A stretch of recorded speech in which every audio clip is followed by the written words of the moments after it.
Good rising, everyone, and welcome back to Coffee Talk with me, Karen B. I am your hostess with the mostess on this fine Moonday morning. It is August 12th, and we're still heading towards the new moon phase, or the full moon phase. Yeah, we're halfway there. Just about halfway there. So, yeah. How's everybody doing?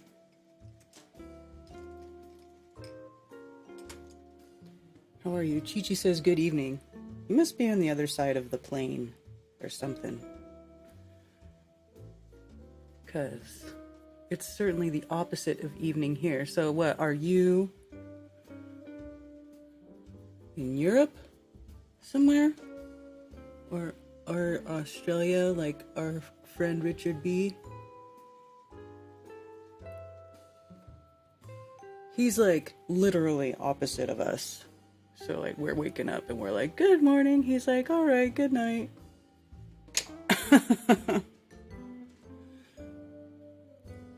Funny. Anyway. Dose of reality Jew here. Ha ha ha. I don't know why I just caught that. So Tony Coriolis, Mystical Rock Hounding of Fossils, Run Boston Bear says, hey, much love everyone. Good to see you. Beautiful sunny day. Shabbat Shalom TC Zaman. Thank you for the tip. Appreciate that, sir. Toroano Suke Ido Aurorian. Hello all. I see Dell is giving Glowbusters another browbeating. That's hilarious. Is it from the show they did Sunday? I didn't see what they talked about Sunday, but I know that Thursday on Glowbusters Tech, this last Thursday, it was kind of a long stream because we had that guy Alan come on and do a presentation, Alan from Space Audits, and it was like part 2 of his original, of the first presentation, the first time he was on the show with us, right? Anyway, it just goes over all the math magics that have been put in place, you know, by these astrophysicists and various other, you know, entities to make you believe the spinny ball lie. But look, here's 10 pages of math that say we're moving and all that dumb stuff. Anyway, yeah, while he was there, I mean, I was there, so at one point I brought up, I was like, well, what about, because it's talking about Earth's motion, and so then I said, well, I brought up this whole thing about Earth moving up, and how would you ever know, like, a vector is a vector, right? There's a downward vector. There's no way for anybody to prove, you know, beyond a shadow of a doubt, where that vector comes from. Everything still behaves the same way, whether, you know, whatever. But the difference is, when we say the downward vector is created by static electrostatics, well, that explains the behaviors of things that don't really necessarily go along with the upward moving, you know, Earth theory.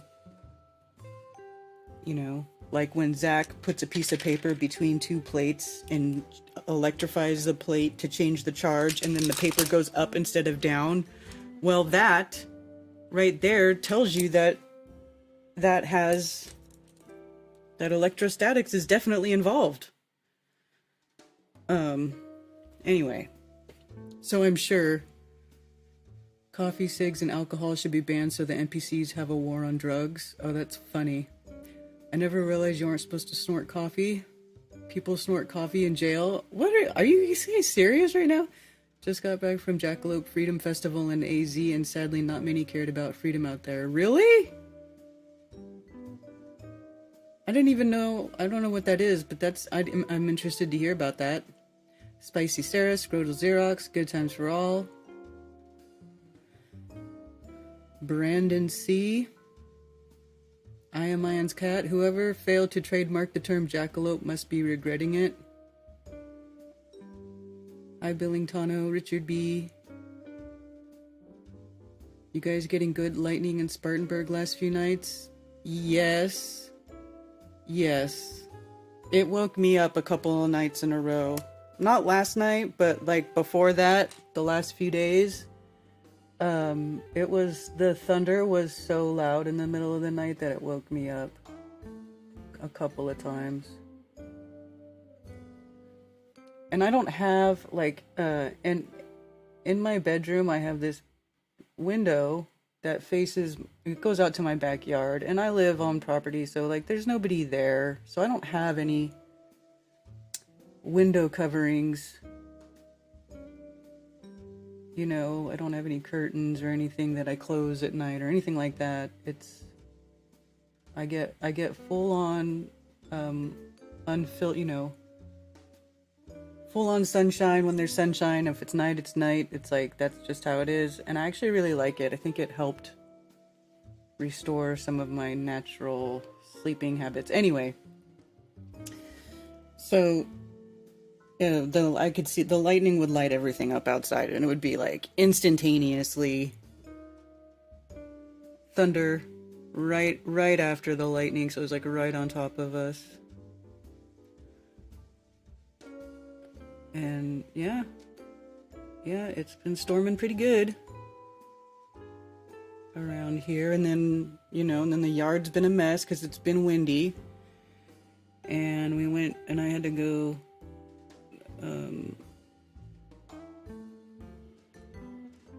clean up the yard at my mom's little house that she has over here. And my goodness, that yard was a mess. I spent all day yesterday doing yard work.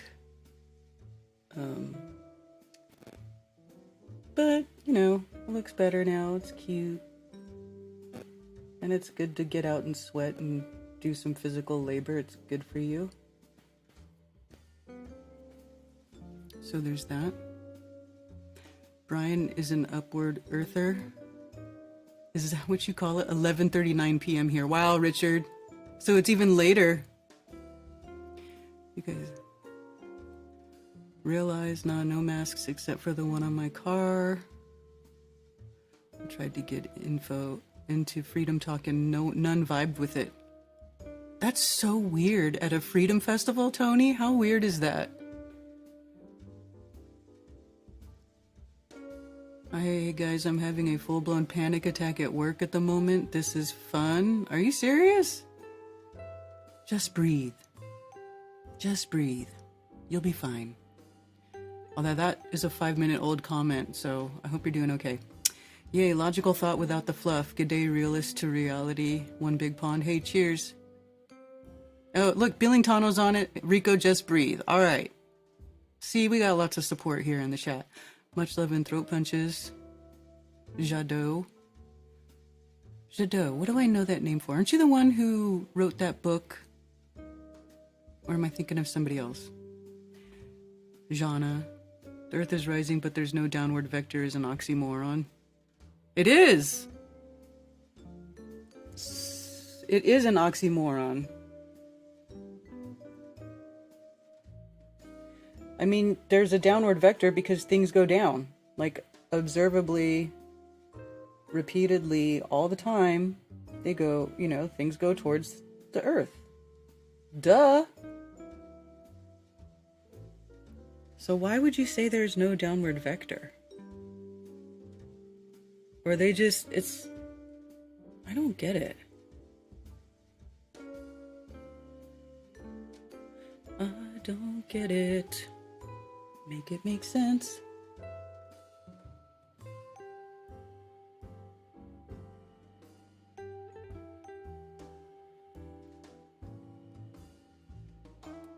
Anyway, I don't know what Dell's going off about on Glowbusters, but that's just my assumption.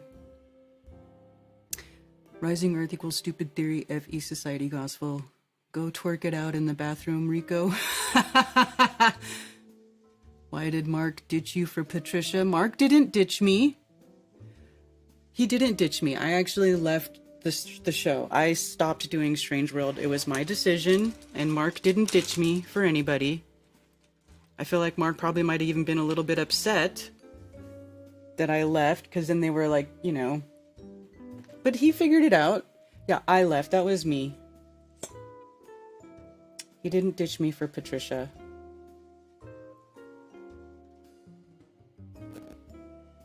It's okay, though, I thought it was cool that, like, right after that, he got Patricia to start doing the show with him. She was never actually doing Strange World with him. He used to do Strange World alone, mostly, for a long time. And then he would have guests on. And then he asked me a while ago to co-host with him, and so I did for a while. It was like it was 4 years, something like that. It was a long time. But here's the thing, like, it's just very difficult for me to stay up that late anymore. I mean, just look at the last time I was on Weaving Spiders Web, Weaving whatever, Weaving Spiders, Weaving Web Spiders, whatever, with Ben and them, and I could barely stay awake. I was like passing out on screen because I can't stay up late anymore. It's just so hard. And this probably goes back to me having no curtains in my bedroom, and I wake up with, the sun. But I like it, I don't want to change. I like it. I like that I've sort of changed into this early bird person when I didn't used to be. Especially because my children are both back in public school this year. I let them go back to public school. My son started high school. My daughter is going to be going to the junior high. I kept her out an extra year longer than I kept my son out of public school, just because, I'm sure you guys know this, but if you didn't know this, if you don't have children and you're probably not paying attention, girls are the number one, young prepubescent females are the number one target of the woke left. Number one target, because they totally prey on their sympathies and their empathies and their, hormones are way out of control around that time. I'm telling you, number one target. So I kept my daughter out a little bit longer, just one extra year. And I feel like, she'll be okay going back into the public school system at this point. But, I just really wanted to make sure that they had an understanding about this world and how it works, and how not everybody in the place of authority always has the best intentions, whether that person knows it or not. It's just part of the system. And so, I just really wanted to take some extra time and instill that, especially into my daughter, because I'm telling you, man, the woke left wants your little girls. And they want to cut their tits off. It's scary shit.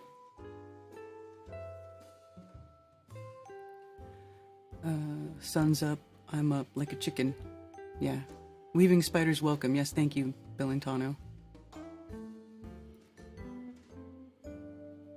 Dell says that the field is stationary and we move through it, and matter is moved by the upward vector. That's just bizarre.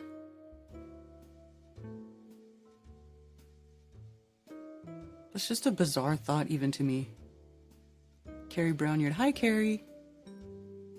So the Earth moves now? Yeah, I don't know. Leo Slayer. Welcome. Coffee Talk. You're not that late. We just started. You need more blue light and coffee after 5 p.m. like me. Yeah, see, I don't even like drinking. And then that's another thing. I was drinking coffee to stay up to do Strange World. And I don't want to I'm trying to lay off the coffee. Like, this is my second cup. I will not be drinking any more coffee after this. Some days I only have 1 cup. I think I've really done good about cutting back my coffee intake. I do not drink it, for like the first half of the entire day or all day, like I was there for a minute.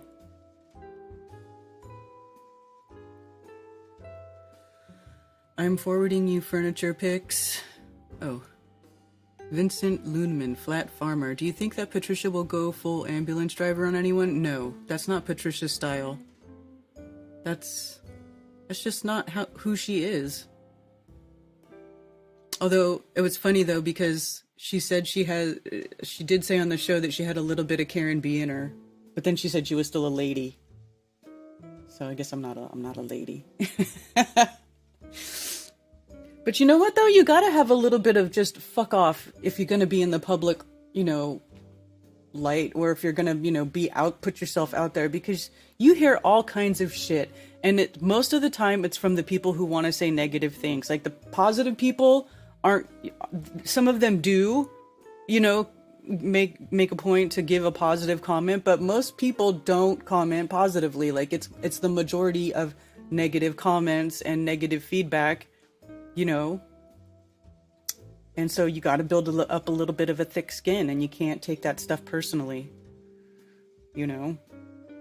so I hope she did get that from me. Don't let those bastards get you down.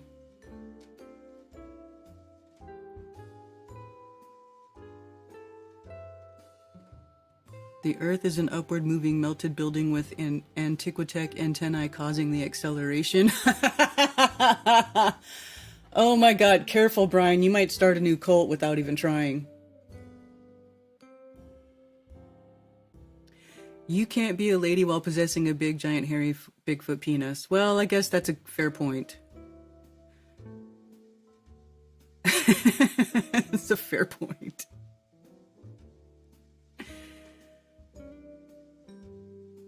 So the Bible is wrong again. The Earth does move. Sounds like BS. I agree. I mean, there's no way for us to put, and that's why I brought it up when Alan was on giving that presentation, because, I wanted to get his input on it as somebody who looks at things from a highly, highly technical mathematical point of view, right? Like he spends time looking at math and math problems that I don't even want to think about.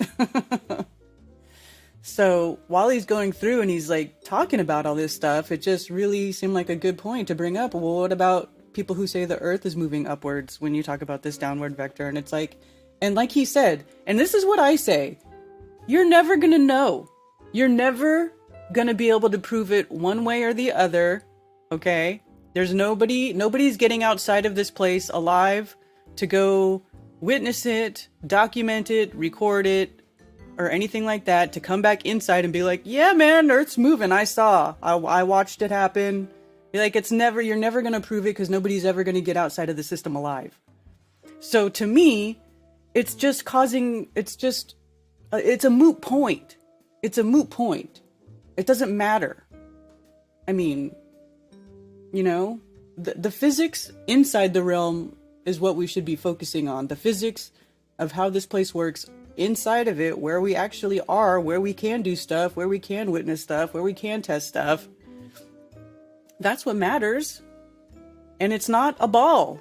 We've measured this place. We've measured the Earth many times. We have made dozens upon dozens upon dozens of observations, point-to-point contact via radio waves, laser distance tests, all this stuff, okay? The Earth is not a ball. Like, can we does it have to be moving? Do we need to start including Einstein ideas and Flat Earth Society idea and this ridiculous stuff that you can't even prove? I mean, if you want to get hung up on that, that's fine, but eh.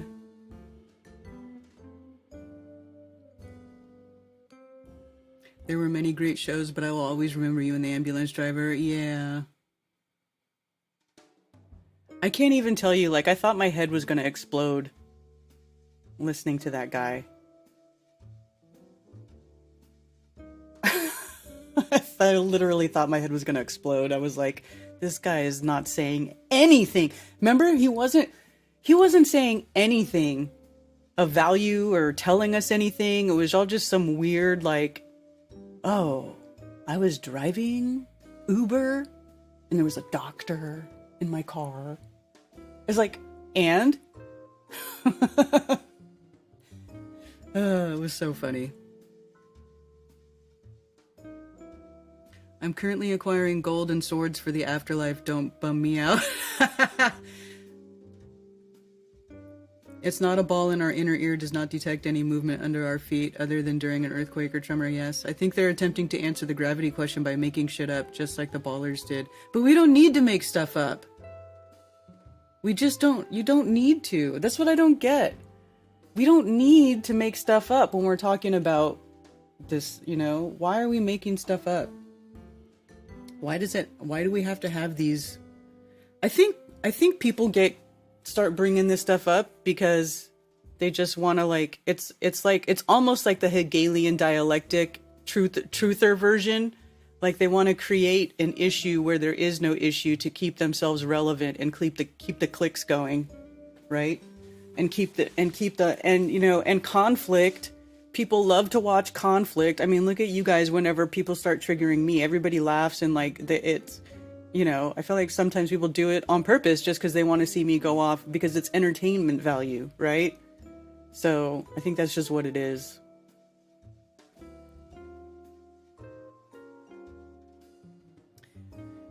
Here comes Earthship Bear. He's an upward moving Earth guy. It's called demonstrable practical reality.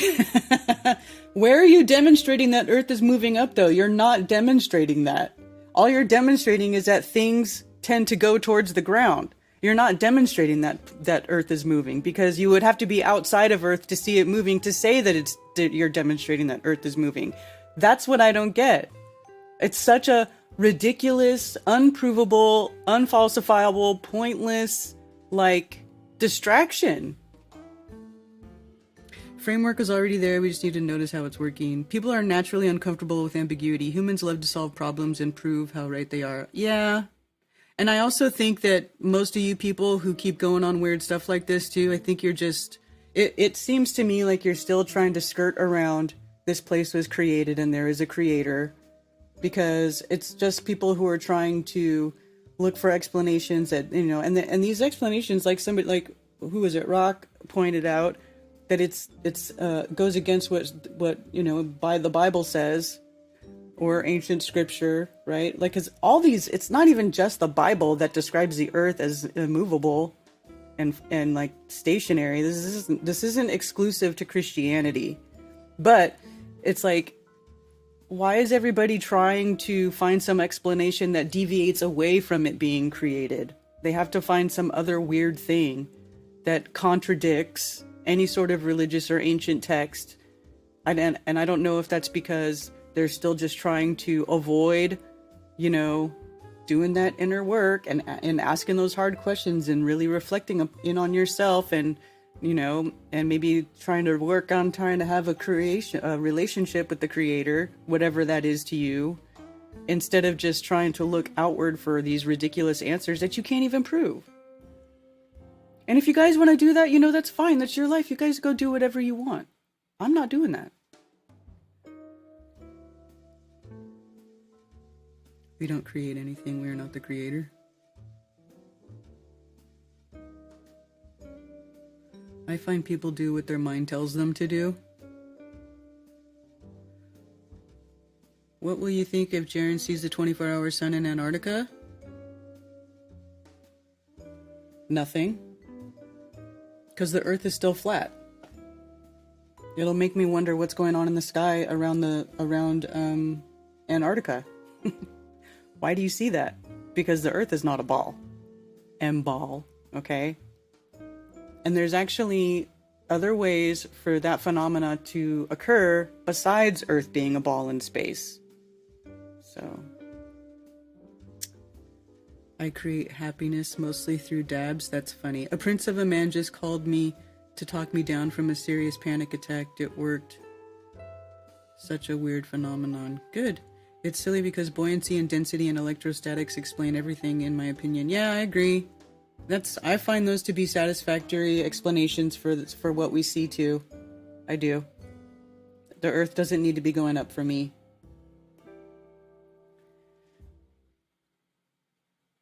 Stay on topic in chat. You would totally feel movement upward as if you were in an elevator if the Earth had an upward vector. I would, yeah. But then they'll say, oh, it's linear, constant motion, so that's why you don't feel it. That type of deal.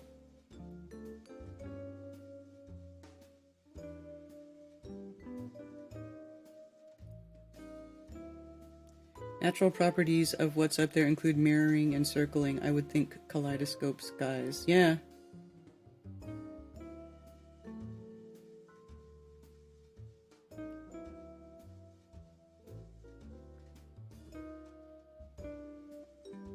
I don't even want to get into that. Why Nathan video?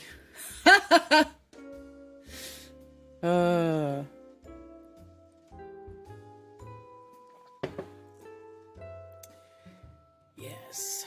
The gang's all here.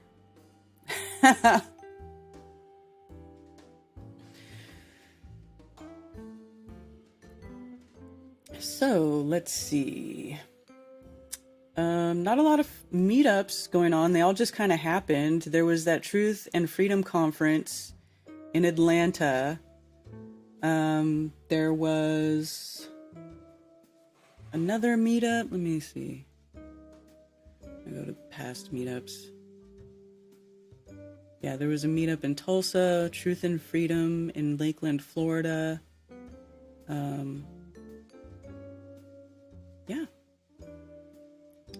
And now, the only one coming up now I see is Las Vegas, August 18th. Okay. And of course, Flatoberfest, September 27th through the 29th, Friday and Saturday, and a little bit of Sunday. I'm going to post a rough itinerary after the show. The gates for the music camp open very early Friday morning.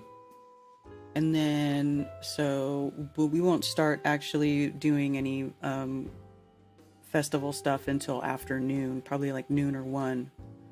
So what'll happen is very, very early Friday morning, you can load in. And I have to see about if people can come in the night before, because I did not ask for that, but a lot of people are asking for that, and it kind of makes sense. So I still have to get with the organizer for the venue and see if we can set that up. But right now I have it for 2 nights camping, Friday night and Saturday night. And then Sunday, people would just be trickling out. You know, that's the last day, breakdown day, all that stuff. So yeah, we are planning karaoke on Friday night, a single mingle on Saturday night. Children 12 and under are free. It is a family-friendly venue. We're going to have lots of cool stuff for the little ones. How the World Works is always really popular with the children. We'll have stuff for them. We're also going to have lots of music. Chief Crow and the Flat Earth Worms, One Big Love, David Beverly Sr. of Jesus Freak Computer Geek, Austin Witsit, of course, of Witsit Gets It.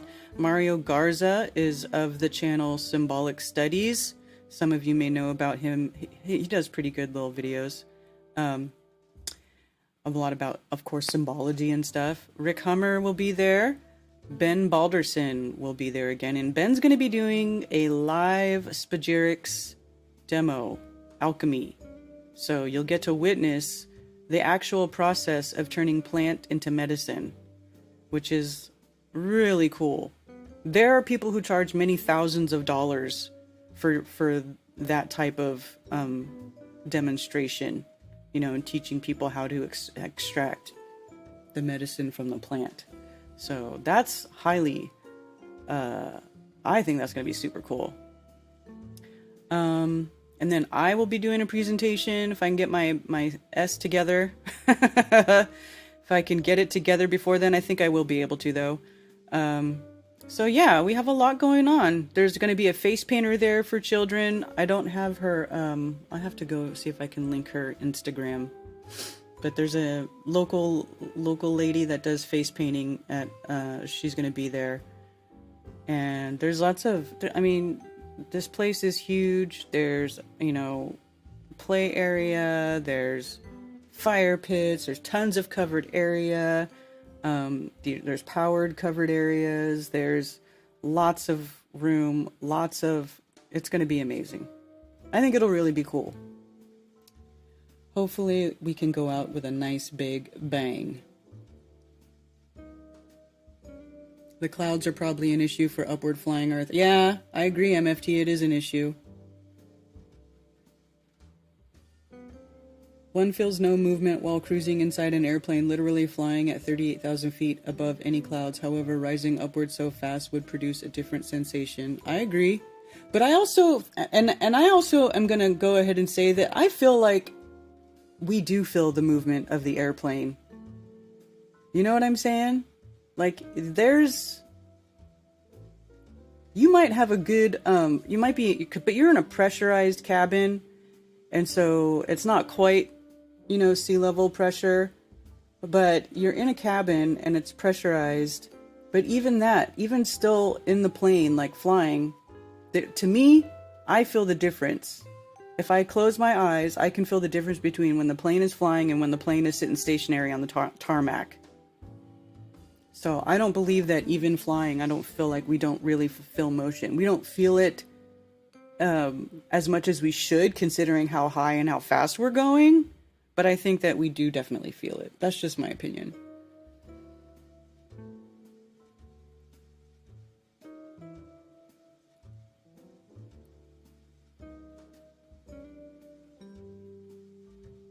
Matter in equilibrium doesn't lose its physical properties. That's silly. I agree, MFT. Mark and DJ are sharing a tent. Bring all the children to the booth. Yeah, bring the volleyball net. I have a badminton set up. Maybe I could bring it. It's subtle, right? Oh, for sure. We feel the movement in the airplane. We can tell when we go up, down, and turn. Exactly. Stationary earther. I'm a stationary earther too.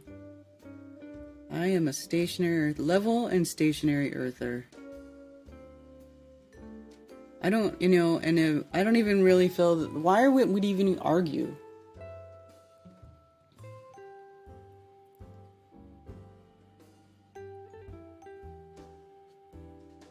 Anyway, I need to open my phones.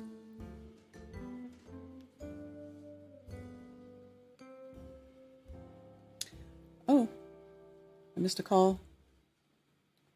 Phones are open. 704-666-1776. Yes, I picked that number on purpose. Established. Exactly, established.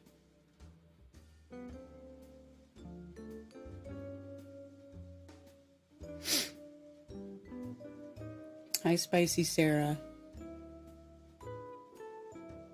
I was going to bring a hammock, but my back seats fold up, so I'm just thinking of sleeping in the back of my element. Yeah, man, just get like a... You can get like a little air mattress, or there's pads. They sell those sleeping pads. So you could just put that down in the back of your car, your element, and sleep in it. I would do that.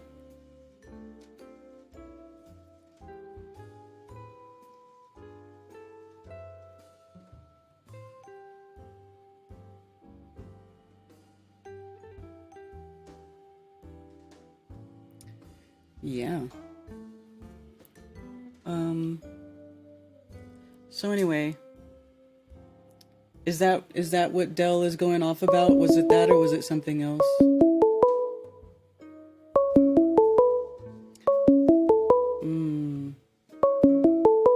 I can't answer this.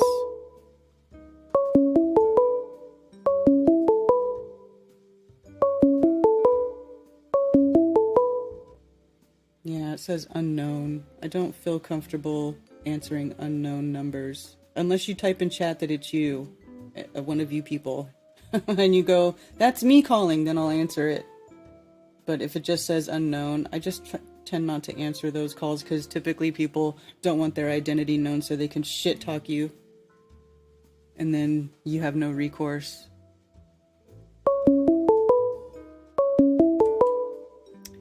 Thank you for calling Coffee Talk. You're on with Karen B.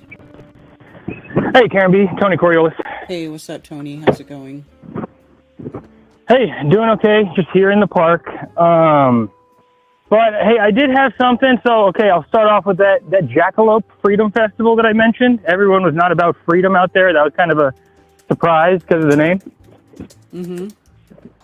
Yeah, and I went last year and I mentioned it on a call because I didn't know what it was going to be. And we had one person from our group who's actually going to be at Flatoberfest this year. She did not make it to the Vegas one, but this lady, Jeanette, she's really cool.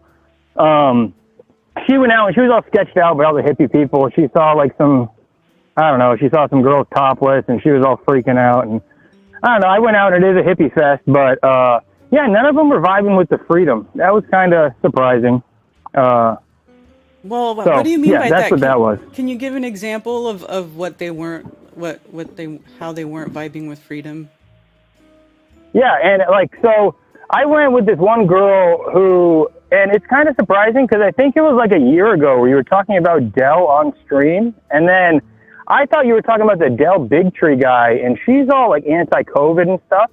So really, she gets the anti-COVID stuff, but she doesn't get the flat stuff, and I kind of don't like that I don't know, but just as you said earlier too, people who are looking under his actually like, people are afraid of saying God or creator or anything, and I think she kind of has that, but I brought up like, hey, my Karen B, like my favorite, she doesn't like Dell, and I thought you were talking Bigtree, so I called and I was like, oh, a little miscommunication there. You're not talking Dell Bigtree, you're talking about this Rising Earth Dell guy. Yeah. But yeah, no one out there was vibing with the anti-COVID stuff, which I associate with freedom too. And then, if you're going to take the leap onto flat with them, like people just, I don't know, they were not down to have any conversations. Everyone was very standoffish. And I don't think that, like, I just figure if you're out there, just, hey, what's up? And really only at the end were people down to, like, talk and try talking about the moon with some people, but not many people, are even just down to talk. It's so weird. Yeah, because I brought up the website, and it even has right here, Vanarchy Campout. Yeah. So you'd think and it just seems like... I mean, having anarchy in your name or agorist ice cream, like that's freedom-minded labels and language in my book, so... Yeah, totally.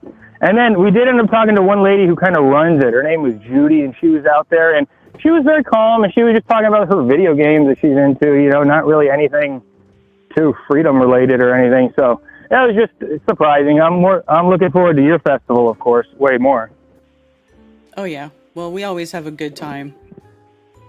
Totally. And then I did just want to say, just putting this out there, since I am Tony Coriolis and you're doing the single mingle, I am single, although I went with a girl. She's just a friend who agrees on the anti-COVID stuff. She likes the jackalope. So I went 2 years with her, but by all means, I am single. And it's not like I'm, trying to play everyone. I'm going out to the single mingle looking for, a meaningful relationship. So that's why I don't play it loosey-goosey. Ben Balderson does that deliberating dog-faced dudes. Yeah. And like their second episode was I was really vibing with that.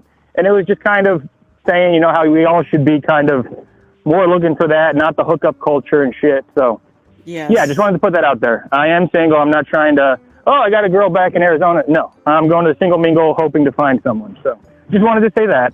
That's awesome, Tony. Totally. And then I did have something random about the moon I wanted to talk out with you. Okay, sure.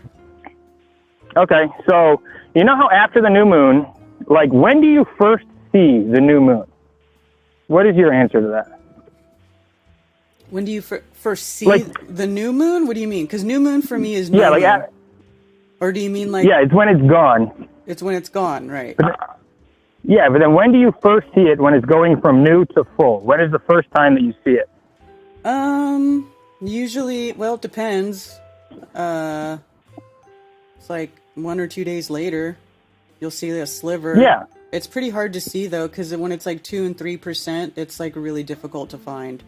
But yeah. It is hard to see. And it is actually right behind the sun, how they go on the same path. And then the first, from new to going to full, it is a little tiny sliver, but it is right behind the sun. And I even knew that it was there on this past Wednesday is when it was that little sliver.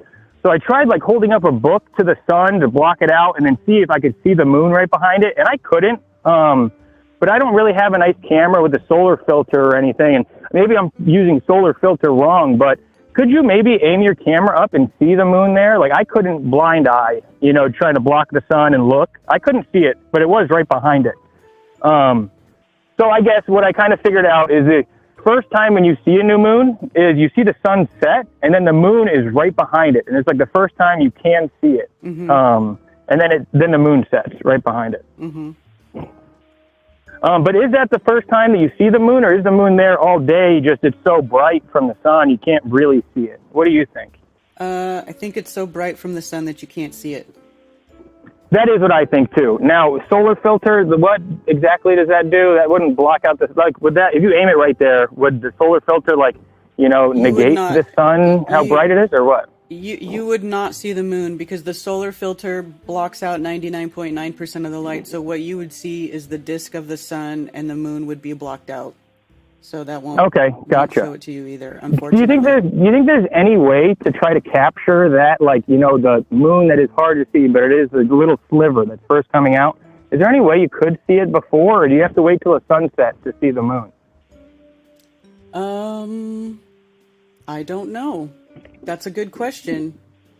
Totally. Maybe with some neutral density filters, you might be able to dumb the sun down enough to where you might see it. But even that, because the moon, when it's 2 and 3%, is so light, even that might even block out the moon. So I honestly don't know. There'd probably have to be like some different type of light spectrum. Like, it'd be interesting to see if I wonder if. Well, no, even that. I don't even know if that would work. Because I was sitting there thinking, well, what if Crow tried to do that with his hydrogen alpha setup and then look at the sun? But I don't even know that you would see the moon then either when it's too... Because the sun is just so bright. Yeah.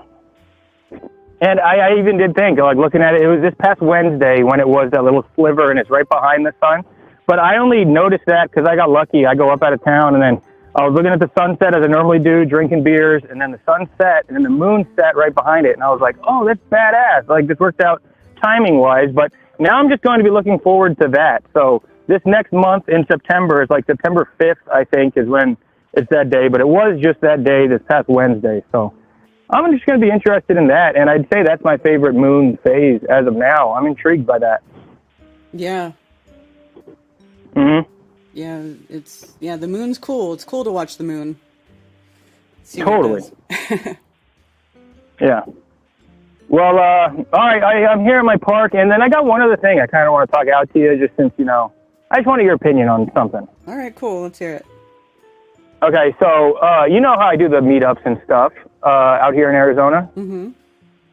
Yeah, and I'm the co-captain of it, and then Lady Heather's the captain of our group, out here. But so we got a Facebook page, and people post on it. Kyle Adams has a good video or whatnot. He's in our group because he came to a meetup with us one time, and he'll post, a video on our page, and some people post some stuff, but really nothing too crazy. So Heather got one warning on Facebook, and then she made the page all super private. No one can post anything, because she thinks she's going to lose her account and everything. And I've tried to tell her, hey, they do the warning BS all the time. No need to shut down the page, but what do you think? She's fixated thinking that she needs to do that to save her Facebook page. That's totally not the case, right? No. Yeah. No. I'm sure it's fine. Okay. I figured I was seeing that right, but she keeps on doubling down on, no, this is what I need to do. So I don't know. I just need to try to talk this out with her, Yeah. But, okay, that's what I figured. I figured I was seeing that right. Yeah, I agree with you. Mm-hmm. Well, all right, yeah, that's all I got. I'm here in the park, and I'm actually looking at, I was talking to Kyle Adams at. So how cool is that, That's cool. I'm glad he came out to a meetup, yeah. That is cool, right on. Yeah, he brought his kids, and they rode on the little fake dinosaur that we got on the playground and everything, Very memorable, yeah. Have fun. That's cool. Yeah. All right, Karen B., I'm out of here. Peace out. Thank you for taking my call. All right, thanks for calling. Later. Bye. It's funny.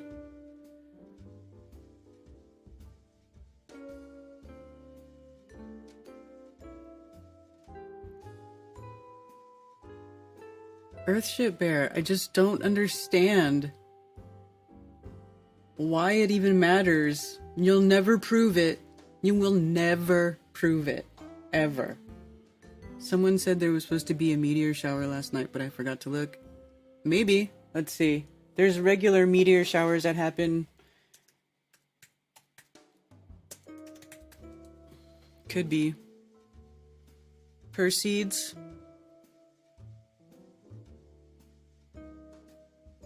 A day ago. Yeah. Perseid meteor shower.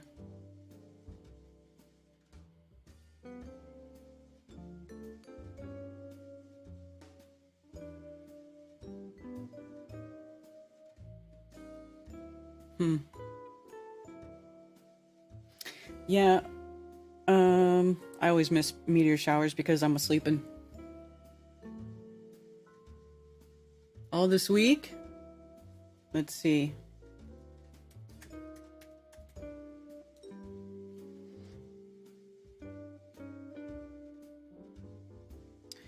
Meteor shower 2024, when, where, and how to see it. Let's see. 11th through the 12th, 2024. The Perseid meteor shower will peak around August 11th through the 12th. That was last night. Next Perseid meteor shower peaks around the night of August 11th, before the dawn of the 12th. That was last night. Perseid meteor shower quick facts. So it goes for a month. July 14th through August 24th, it says, with the peak being last night. So you could possibly still see some meteor shower stuff over the next week. Get your Nikon out.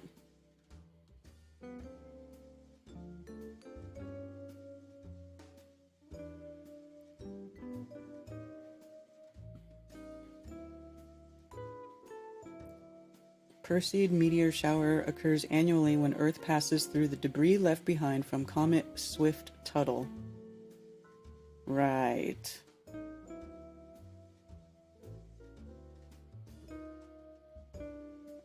This is just, in my opinion, just part of the regular cycle of the realm.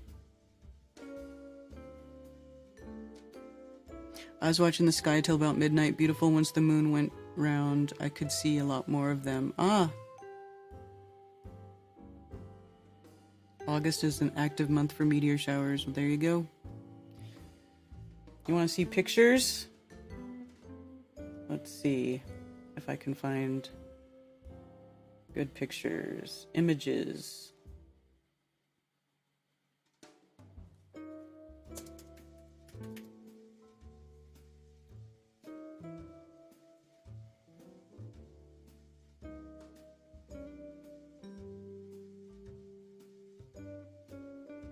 What's up with this picture? Is this like a bunch that they stacked together?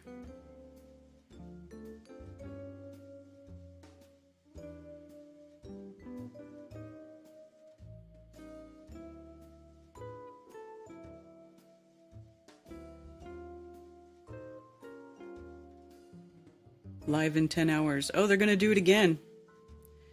So what is this? Where do we... The Virtual Telescope Project. Perseid Meteor Shower 2024 online observation. So I wonder if they did it last night.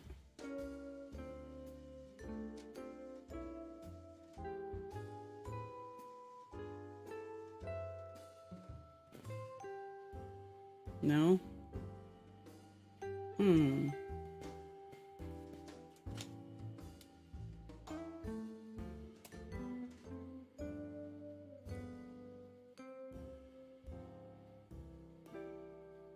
Promote Flatoberfest every 10 minutes, says Law. And shout out to Rico for promoting the Flatoberfest on your show. Appreciate that. All the help getting the word out that we can get will be great. I have tried paying for advertising in the past. It produces no results. Just because, I don't know. It's Facebook, you know? They don't work. I don't even know if they go to the right people. So anyway, cloudy with a chance of meatballs. How many satellites did the meteor shower take out? Yeah, right. I don't know how you could get pics of a meteor. Time lapse, maybe. Yeah, you would have to be videoing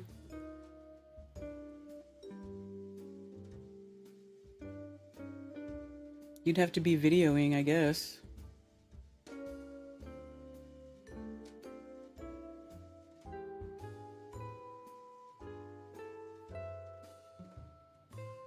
But this picture, I would like an explanation.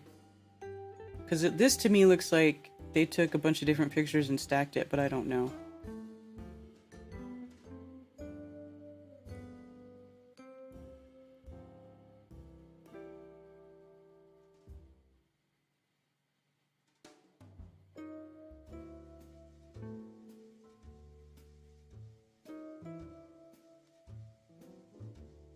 Not really a lot of pictures.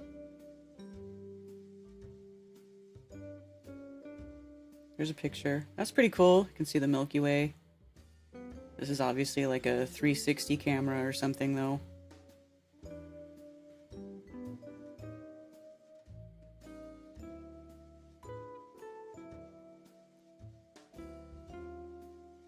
Yeah, I don't know.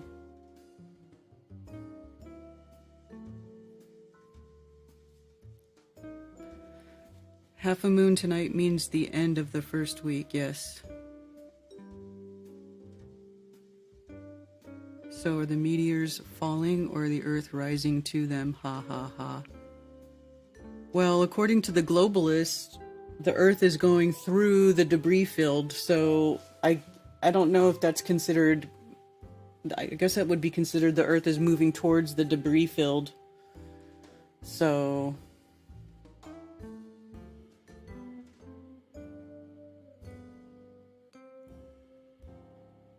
take video with it. Yeah, I think it would just be time lapse.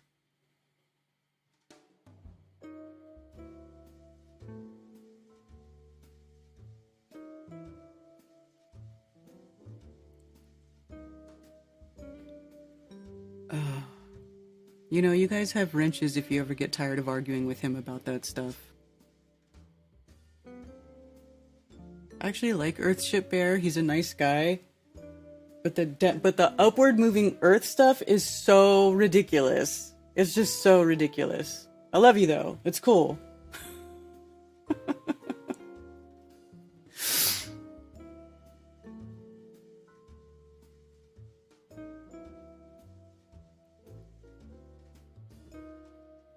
And Leo Slayer says they feel the airplane moving too. Exactly. Exactly. Because we're the frame of reference is Earth, right? And Earth, when you're still and you're sitting on the Earth, you feel no motion. You're just there, right? That's my frame. I don't really care what's going on outside this place because I can't prove it. You know?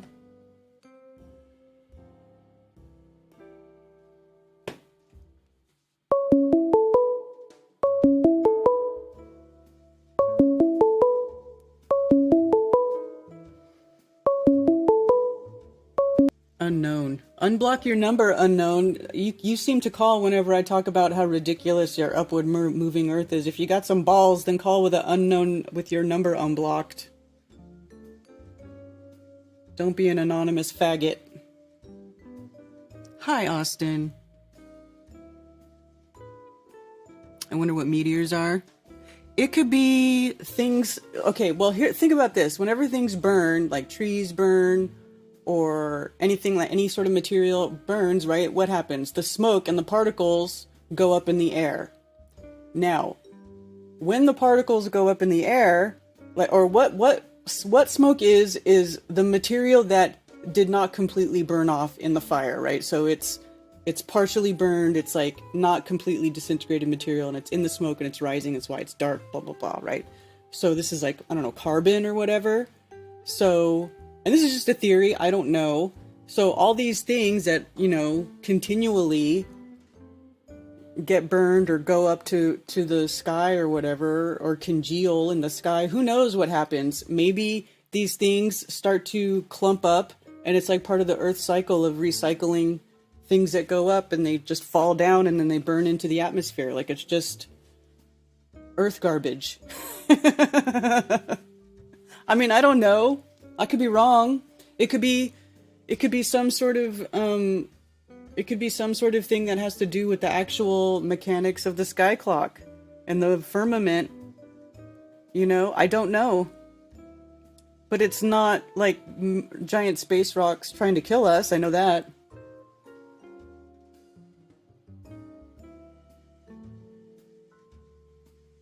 Put your P.O. box in the show. I have a book you need to see. Okay, I posted at the end of everything. It's P.O. Box 10. Well, I'll share you.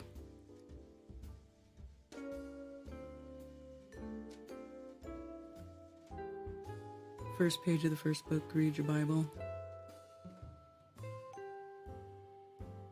Oh, M. Ball, you're the one trying to call, so it is a Glober trying to call, because I'm not going to answer your unknown number. So what? That's what I just said. Didn't I just say that these people, they just want to shit talk you, and they want to stay anonymous. They want to be anonymous little shit talking faggots. You must have are you missing a testicle? Do you need more testosterone?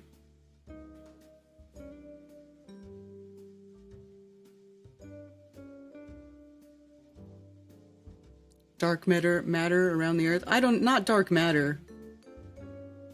I wouldn't say dark matter. I'm just saying, like, the earth. Okay, well, I mean, think about the earth as an enclosed system, right? So it's always recycling stuff. Like, the earth itself is an alchemizer. Fire is an alchemizer, right? That's why I don't even know if alchemizer is a word. But I'm just using it as like a verb, right? So the earth alchemizes material, it changes things from one thing into another, it recycles stuff, it filters water, you know, it makes sense to me. I had this discussion with my brother about meteorites making craters. He says the ice ball from space melted, that's why there's no rock in the hole. It melted. Ice ball.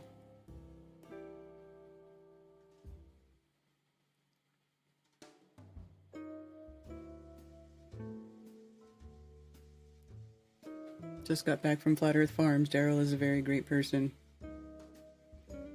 Well, he can be. He can also be nasty for no reason.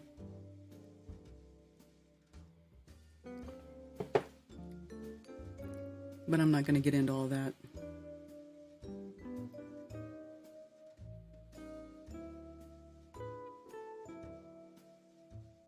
Embolus. I like that. That's nice. Embolus.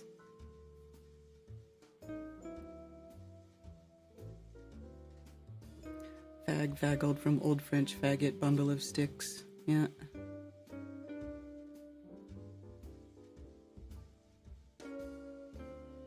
Metal, gases, volcanoes, crystallization, forming meteors. Yeah, possibly. Why not? Why not? I mean, there is a phenomena known as meteors. It does appear like there's things falling out of the sky. So we know we're not a ball in space. So what they tell us can't be right. But there could be a few different things going on there. You know? I consider it just to be part of the cycle of the realm. Because they happen every year at the same time.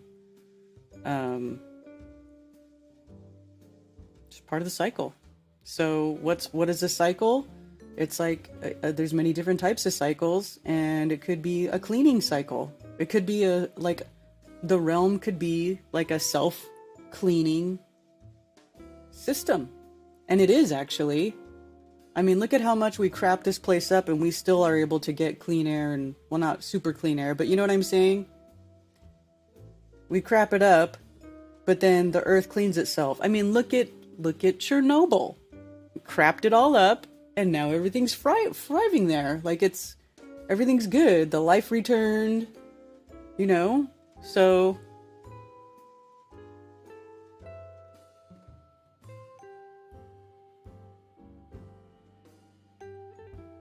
yeah. I mean, I could answer the phone, but I just don't like giving those people a platform. I don't like giving those people attention.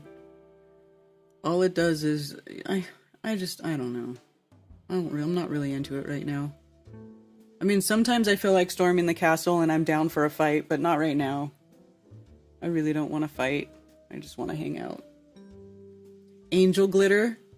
I like that.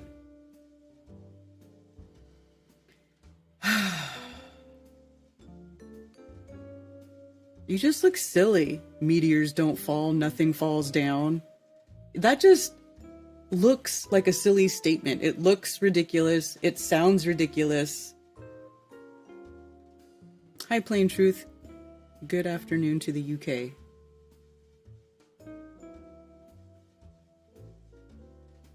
Well, you know how things, when they're in certain conditions, these materials will congeal together because like likes to go to like. When you're talking about crystals. I'm like, we don't have all the answers, right? We don't have all the answers.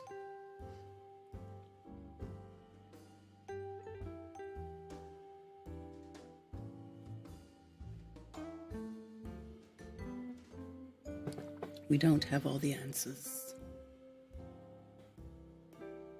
In my honest opinion, result of alignment between the two fields. Is that for meteors, Cammie?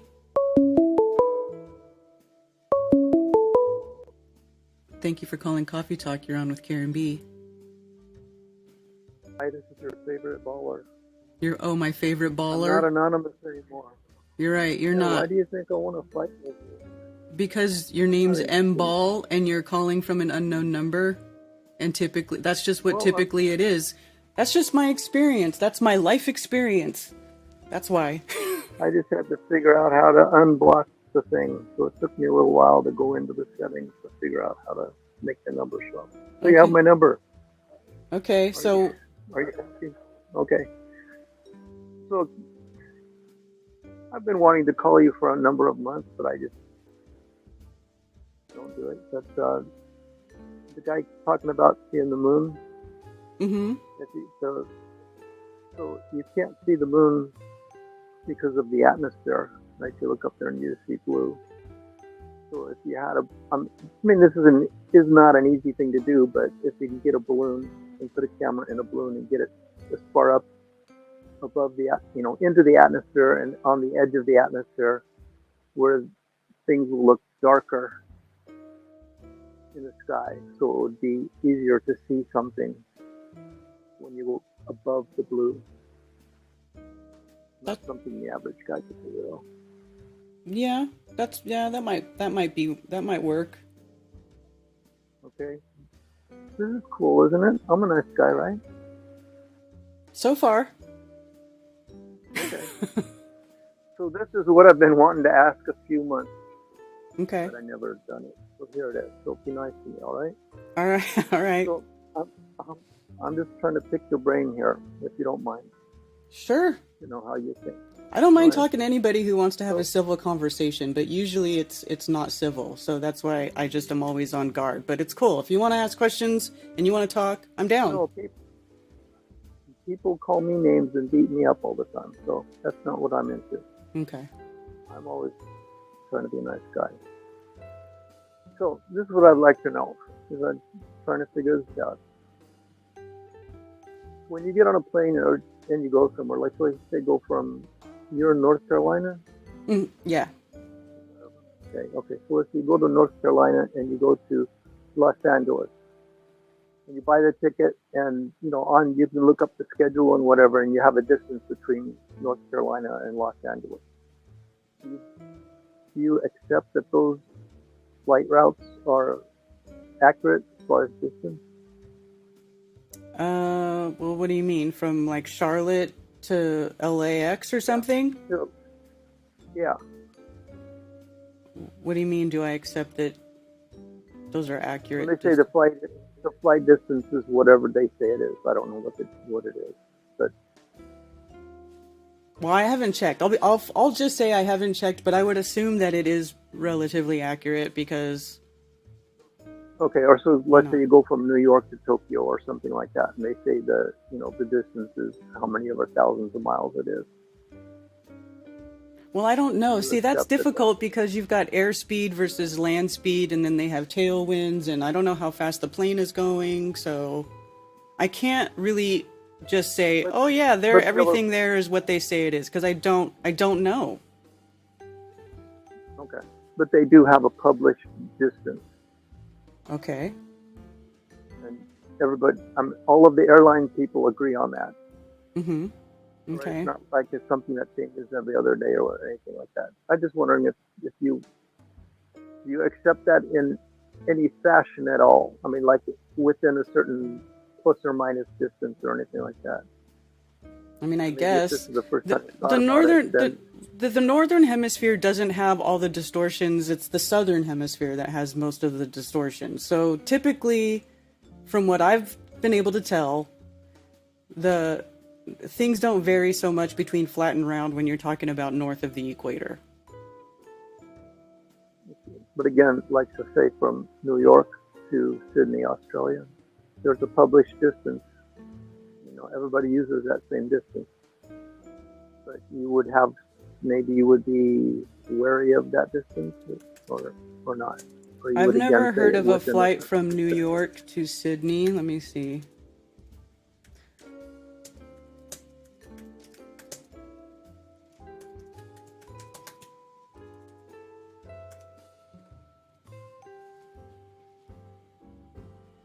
Alexa, what's the distance between New York and Sydney?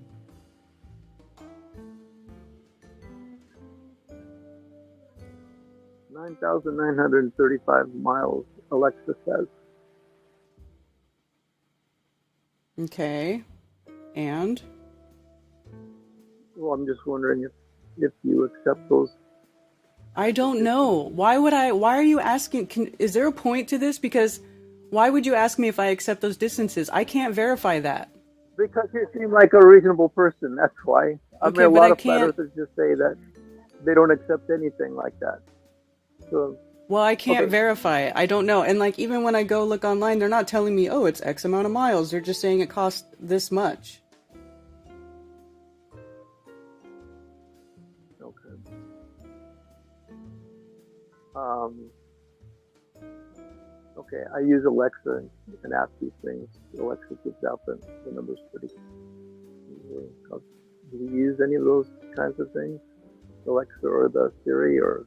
No. I'm kind of old school. I just type it into the web browser. And then I just Okay. look at different pages. I don't just click on the first one. I try to look at multiple things and see if they overlap in information. Okay. Well, can you go on there and see what the distance it says? If you Google what the distance between New York and Sydney is, you can see if Alexa and your Google agree. Alexa and Google. But again, though, this is just... How are we supposed to verify this? I don't know. I just accept that the people that make up the flight routes and things like that, I just accept that they know what they're doing.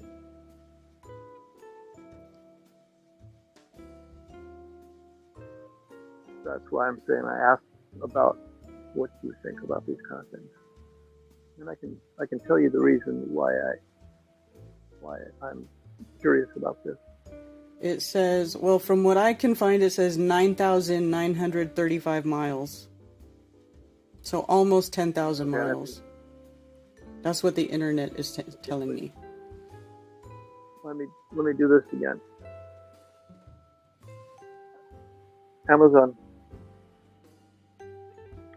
Amazon.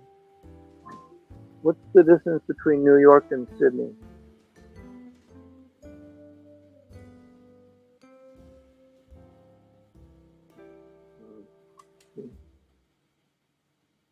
Amazon. What's the distance between New York and Sydney? From New York, Sydney is 9,935 miles away. Could you hear that? Mm-hmm.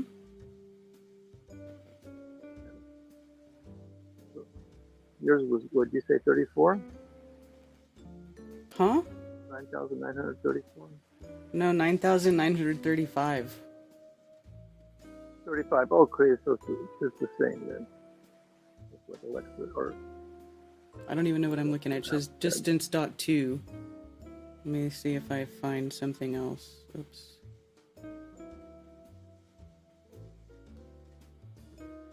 Air miles calculator. 9,950 air miles. 8,646 nautical miles.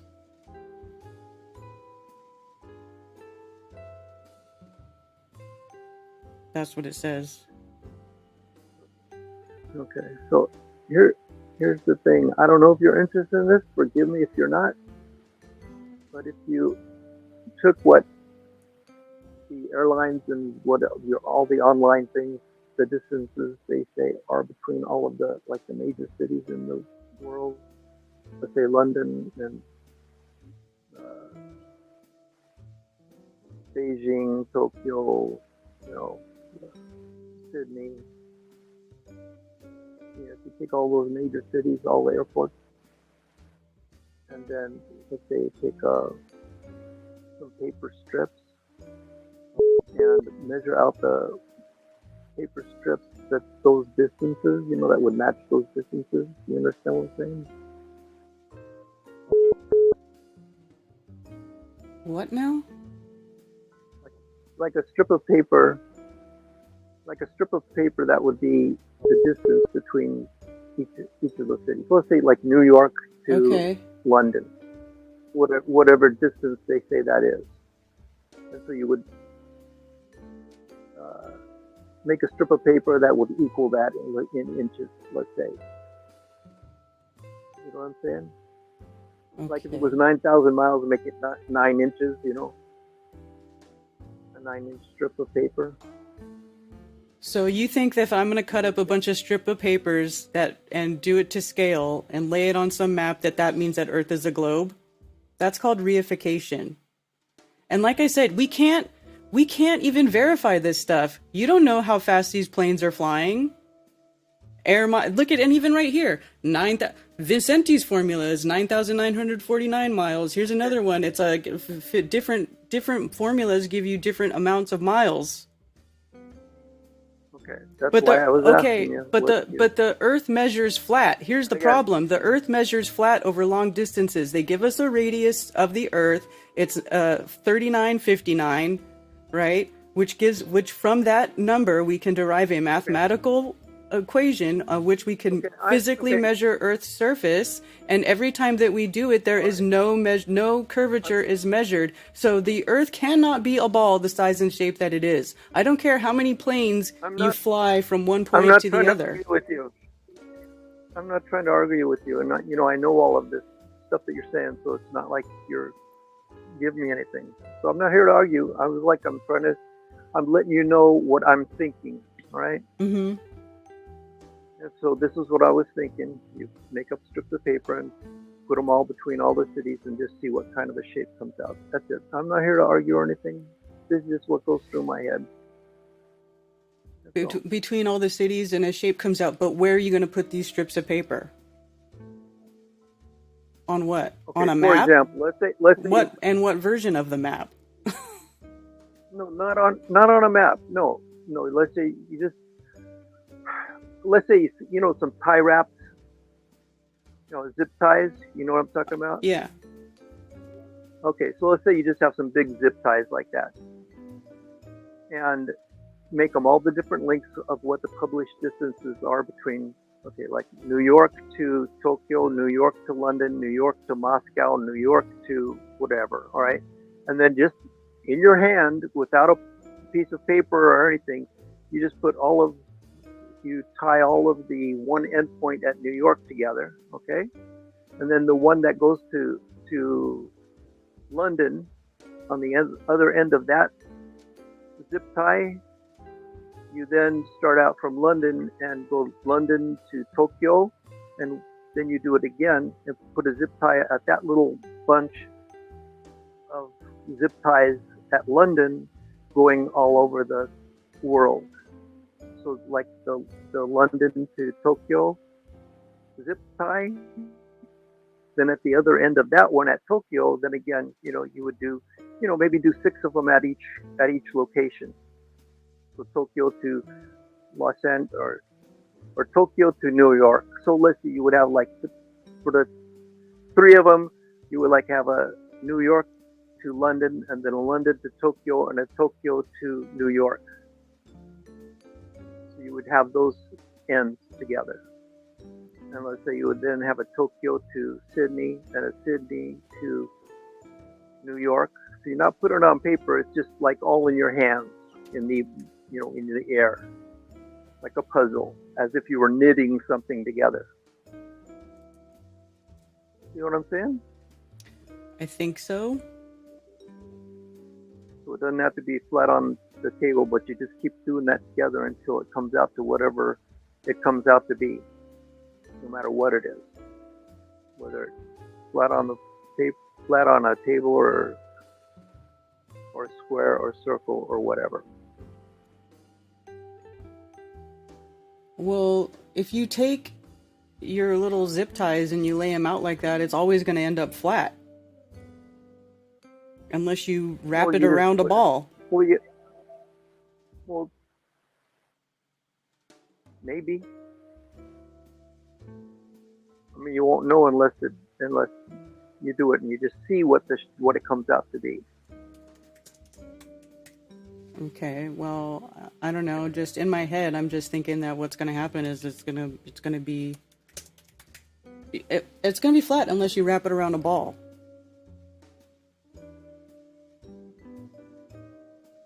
So I don't know.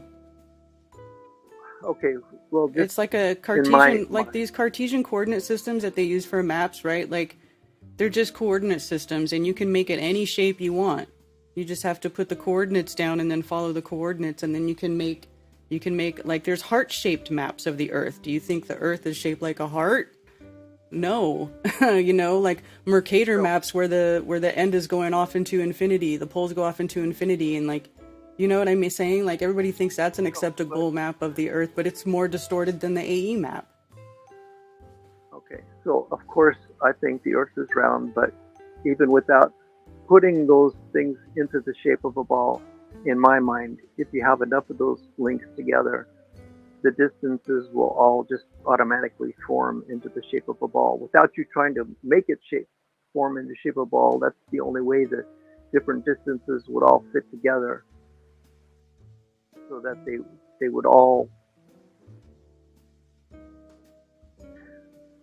so they couldn't fit any other way with those distances between them.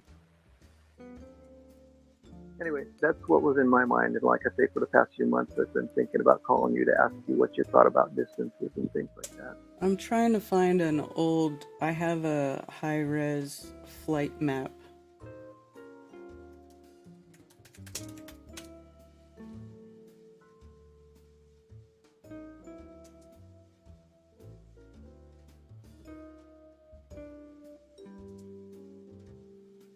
But I'm having trouble finding it.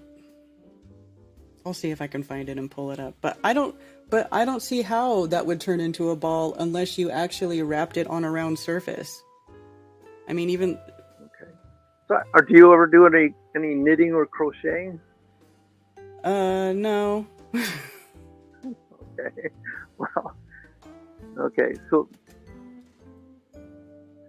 it would, to me, it is like somebody that like knits baby socks or things like that, or knits a cap, a nightcap or something like that. So they just knit things, and it comes out into the shape of whatever they're knitting. They don't, depending upon how many loops of things they do around.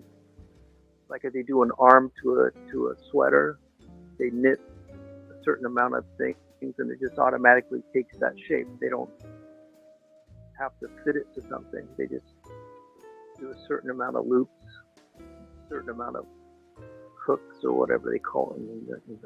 Well, you have to do certain things to to make it go around. Otherwise, it's like, because people just knit, they also knit scarves too, which are flat. They're just flat, straight lines. So they have to do something different Right. to make it go around. Yeah, they have different lengths of rows. Like they would, like in one row, they would do. Oh, what do I know about this stuff? But they would do like 100 on the first row, and then the next row they would do 99, and then that would make it take a certain shape. Anyway, in my mind, if there's a different length, it has to take some kind of a shape. Anyway, so was I too bad for this call? Was this? No, it's fine. But now I have the flight map up and I'm looking at it, and so here's New York right here, right, and then it's like Sydney's right here. I don't see a problem with that.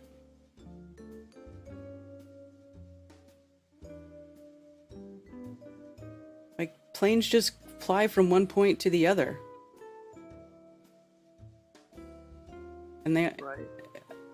But okay, and to me, I don't know what you're looking at, but to me, any flat map, like for a flight map or anything, is like a subway map.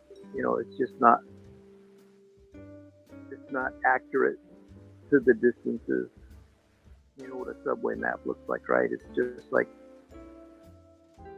Yeah, it looks like an electrical diagram. Yeah, it's not accurate to the actual shape of the layout. It just helps you get from one point to another. It tells you whichever stops you need to take, and it can be all jagged and just weird looking. So that, to me, that's like a flight map. So what map, Again, is there a map of Earth that you actual. consider to be accurate then? Yeah, that would be the globe. But nobody uses a globe for like right navigation, though. But nobody uses globes for navigation or for anything. Okay, I don't want it to turn into an argument thing here. Well, I'm just saying, you're saying that that's But an accurate map, but nobody uses it for navigation, so... Google Globe, or what it's called, Google Earth? Yeah. Do you consider that to be a globe map? Well, it's on a globe. It's just a construct. It's just a Cartesian coordinate system. They can put any coordinate system on any shape and make it accurate. But the Google Earth is the shape of a globe, right? That's how they make it work, because you can go around it. Okay, so that's the map that they use. They don't use Google Maps, but that's the kind of map they use in modern airlines. No, it isn't. They don't use paper maps. They use coordinate systems, GPS coordinate systems. They don't use a globe. There's not... Okay, I watch this channel. My boyfriend Ted is huge into aviation, right? And he watches tons of aviation channels. He's all into it. He's all into looking up flights and distances and all that stuff. And he watches this channel where there's a mechanic who I know they put videos himself working on planes and going into the cockpits of these planes and checking them for flight and blah blah blah blah blah. They all have a little horizon thing, but none of them have a screen that pops up and go, "Here you are on the globe." Like, they just don't do that. They don't really, and really, it's not even necessary, because why would you need to look at the whole globe if you're just flying on a little part of it? Again, I know they have the map set out in waypoints. Right. That they, on a coordinate I system. want to go to this waypoint. Right. Anyway, I don't want to, like I said, I don't want to argue with you or anything. I'm just trying to have a conversation. I get it. Like, and maps are interesting. I mean, this is where I started, was mapping and trying to see what's going on here and what's going on there and where the deceptions are, And what it comes down to is that all maps are coordinate systems. We don't know what the Earth looks like. You can put it on any shape. I saw somebody put it on every shape, and it was like you could just find any place that you want. So it's just, it's like a data set, and then you can map the data set to whatever you want.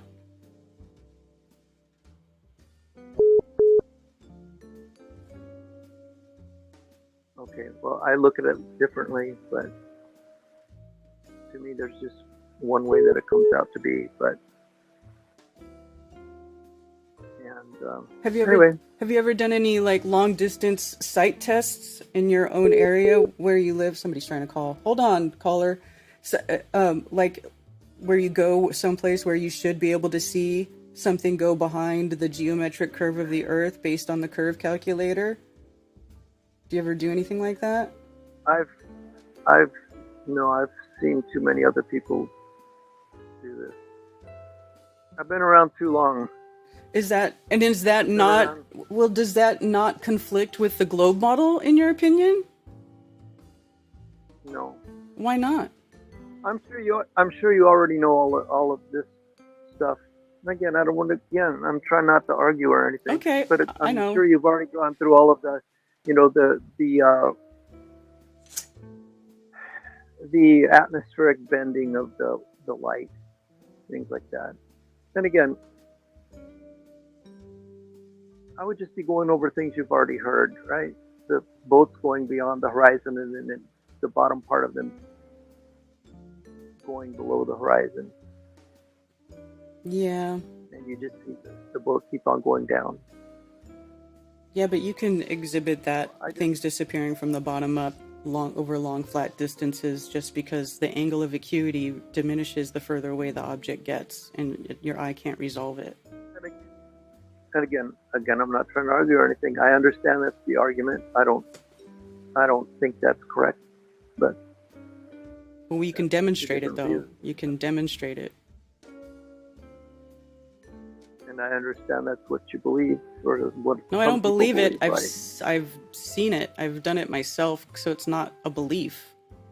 When things get farther away, the closer they are to the horizon, the angle gets too small for your eye to resolve, so things disappear from the bottom up first.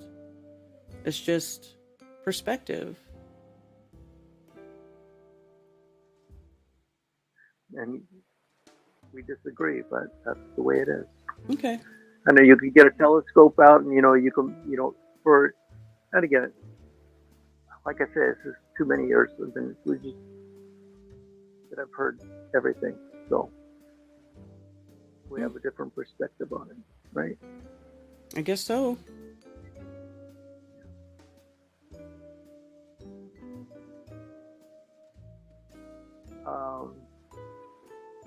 But I still think if you were to literally cut out strips that were these distances proportional, and you laid it out, it's going to look like a star. Unless you physically wrap it around a ball of a specific size to the scale that you are making stuff. Well, if you ever have some free time, maybe get some thick poster board and cut out strips, and then glue them all together on one end, and then or put a hole in the end and stick a little wire through it and do it. You could have a hobby project there if you have free time. And then you could let me know what you came up with. All right. Anyway, I appreciate taking my call. All right. Yeah, thanks for calling. Am I welcome to come back? Yeah, you can call back, sure. Okay. Thank you. All right, have a good day. All right, take care, bye. Craft time with Karen B. I know.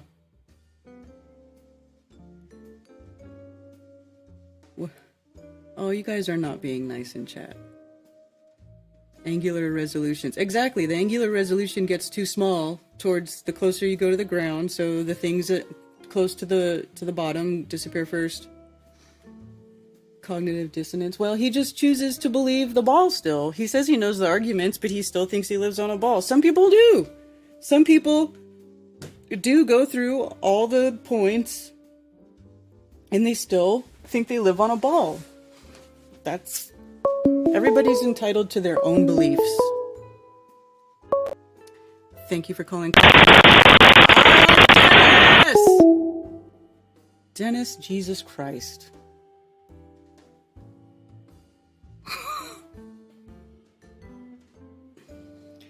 Killing me.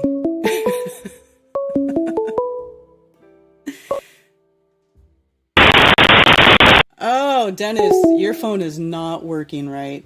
It's just static, my dude. Just static.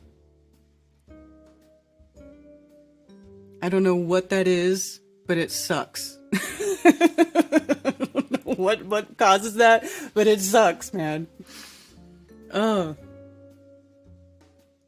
Hi from Florida. Dennis has that ancient technology. The globe coordinate system, they split the sphere in two hemispheres and derive all measurements off the equatorial plane. Yeah.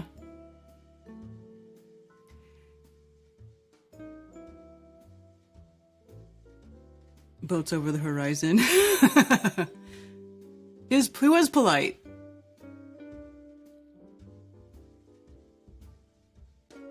My mistake, Lisa map is also around 10,000 miles. Works the same on globe or flat. Hold on.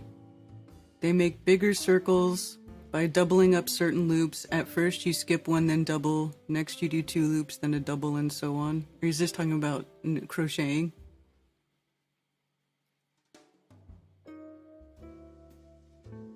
Need 4 needles to knit a tube. I know I've seen those knitting that have like they're connected, like they have a wire, so like you're knitting in a loop.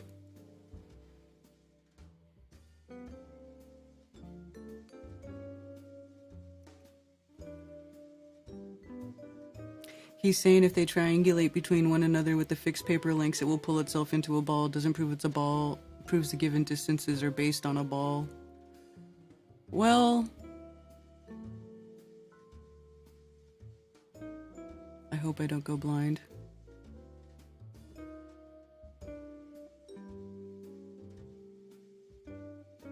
Where's Balderson when you need him? Trust the lies, Karen? Yeah.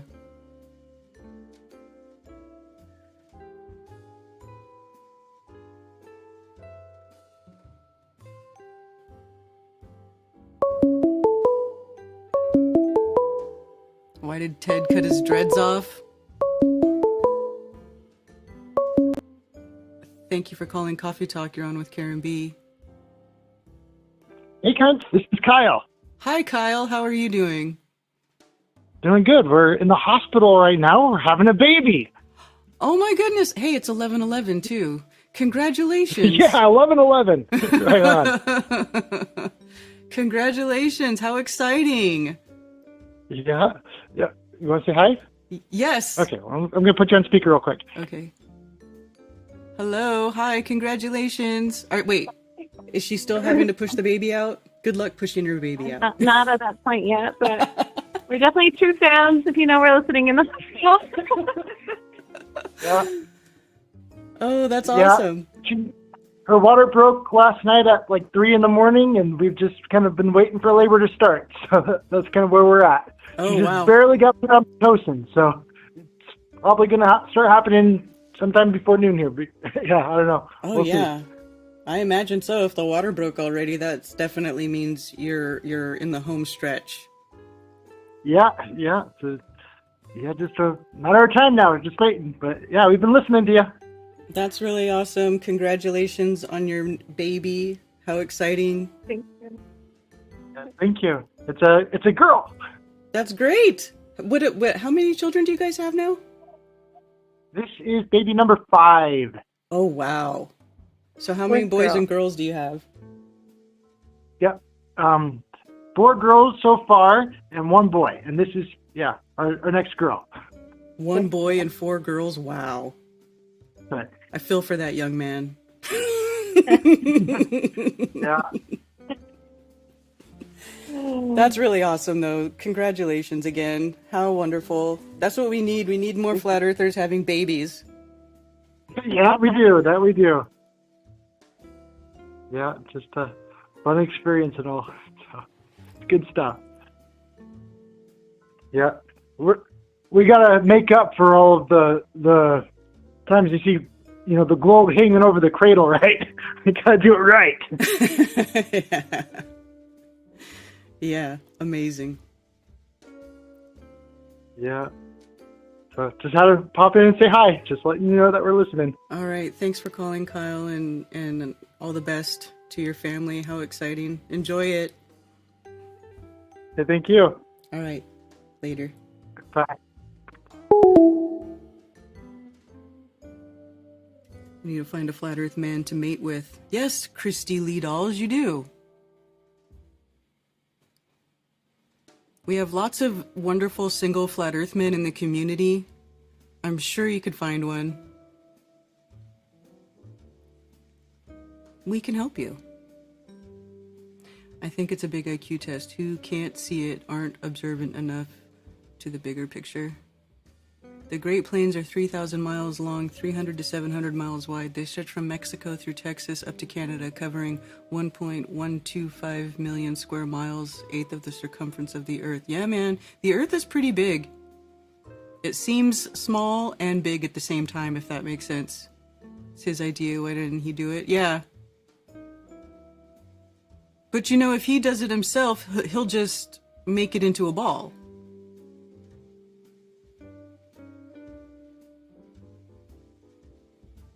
Because we can even calculate these times on these things on the AE map, right? Except most people don't know how to use the AE map for measuring time and distance, and it's always from the center. So what you would do is you would draw a line from the center of the pole to New York, right? Then you would draw a line from the center of the pole to Sydney, and then the arc between them is the time it would take for you to travel from one place to the other. And so then you have here, see, these arcs here are so many miles, this degree to this degree, right?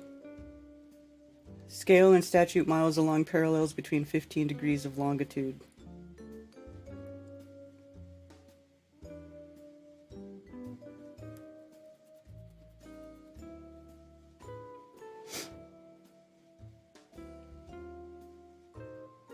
Although this is saying 269. Look at this.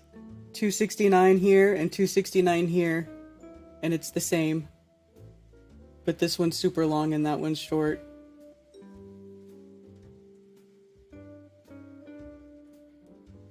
Yeah, maps are weird.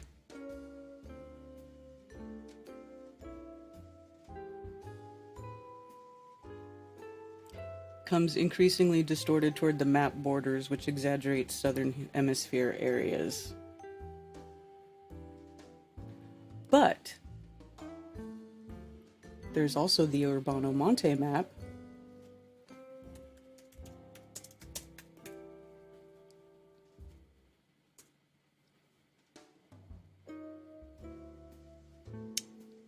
That's the wrong place to search, I guess.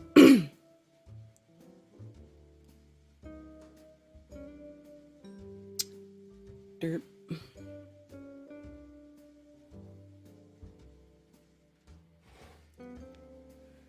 Oh, Urbano Monte right here. In the same folder I have this other map, actually. So it's really fascinating that there is this map, the Urbano Monte map. This might actually be, I wonder if this is even actually closer to the proportions than the modern AE map. But this is an azimuthal equidistant map. But it doesn't have all that explaining it away, as far as I know.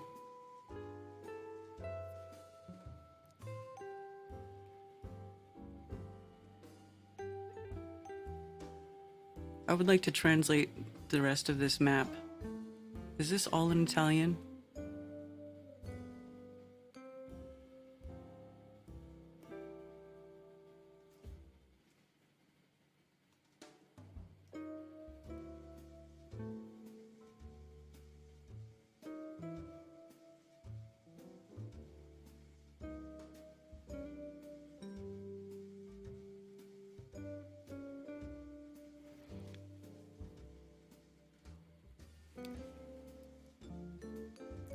Her water broke and then seeked its level because that's the physics of water. That's funny.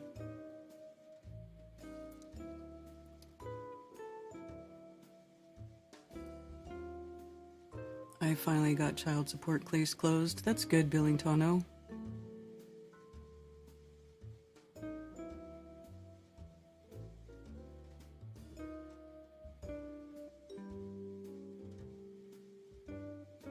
Ballers that have seen enough to be here on a hidden FE channel. Longitude lines all intersect at the poles because the globe is a 3D representation of a 2D flat circle. Yeah.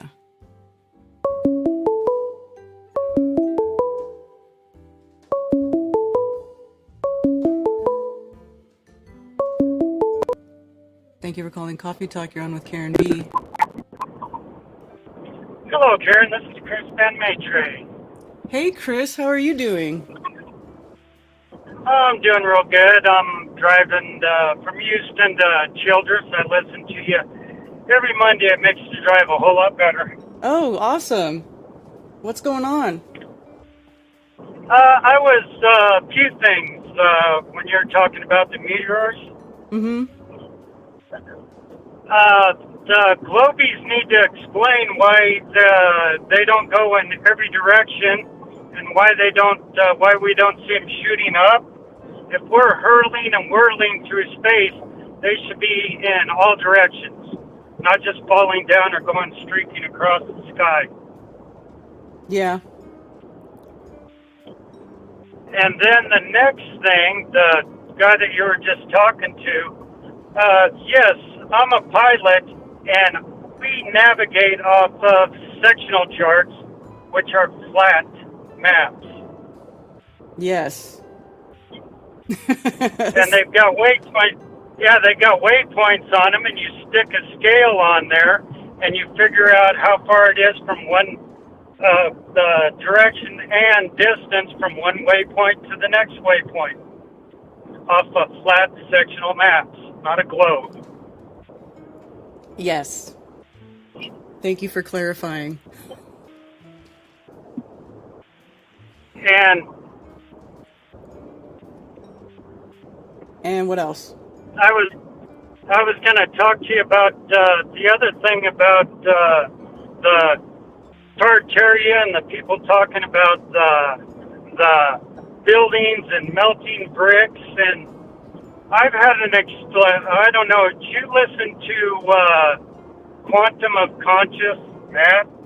I have, but I haven't listened to him for a while. Has he started talking about that stuff? No, the point I was going to make is he did like 6 or 8 months ago, he did a video about the bridge that there was a wreck underneath it and the bridge fell. Right. And he made a comment that he couldn't understand why they didn't have the bridge built in like a week or 2 weeks back up and going again. So the point I'm trying to make is that people talk about, they need to stay in their lane. They talk about things that they have no idea about. And my point here is that there's no way they can buy, that's what I do for a living, is build roads and bridges. Right. Okay? So they've got a footing for a bridge, and when we pour that, you got to wait 5 days for the concrete to get enough strength before you can put your column on it. Then you've got to wait another 5 days for it to get strength before you can put your cap on it. Then you've got to wait another 5 days before you can start setting beams on it. So it takes a long time to get all that built and for the concrete to cure and do it right. So then you've got all these people talking about these buildings that are impossible to build, but they have never built a building and have no clue of how to build a building or a bridge or anything else. Facts. So what do you think about that when they say, like, are the Capitol buildings that are all over the country that we couldn't have built those in our civilization? Oh, they could have been built. They had steam technology back then. They were building bricks by the hundreds of thousands. they had trains that they could bring that stuff in on. It wasn't carts and buggies. I know. It's funny because like they have to ignore so much stuff for their theory to be true, and there's just nothing to back it up. It still boggles my mind how much it has taken a hold over such a large group of people. Yeah, and again, some of these people are really bright, but they need to stay in their lane. They need to talk about things that they have firsthand experience at, and quit reaching out and trying to cherry pick to. I think a lot of these guys are so deep into it, a lot of these people are so deep into it that they can't let go. Their whole identity and channels are based off of this, so then they start cherry picking to justify their beliefs. Yeah, I agree. That's like when that container ship knocked that bridge down, everybody was talking about, oh, the container ship got hacked and they drove it into the bridge, and then you find out that that's like physically impossible because the steering mechanism of the ship is not connected to external online apparatus at all. Like you can't, there is no, like, there's an air gap between the controls of the ship and the GPS and the communications. So there's no way for it to have been hacked and then crashed into the bridge on purpose. Yeah, and every once in a while, shit happens. Right? Then that's the other thing. They act like humans never make mistakes and shit never goes wrong. So, yeah, But, I agree. They want to jump on it and make a big deal out of almost everything. Sometimes shit just happens, and that's life. Yeah, especially when you're talking like major stuff, like big ships or anything that's sort of on a large scale like that. Especially, and then when it's bad, it's going to be really bad. Yeah. And that was an old bridge to begin with. Like I said, I build bridges for a living, and we're working on one now that I'd be afraid to drive over. That should have been repaired years ago. So a lot of these roads, a lot of these bridges, it wouldn't take much to bring them down.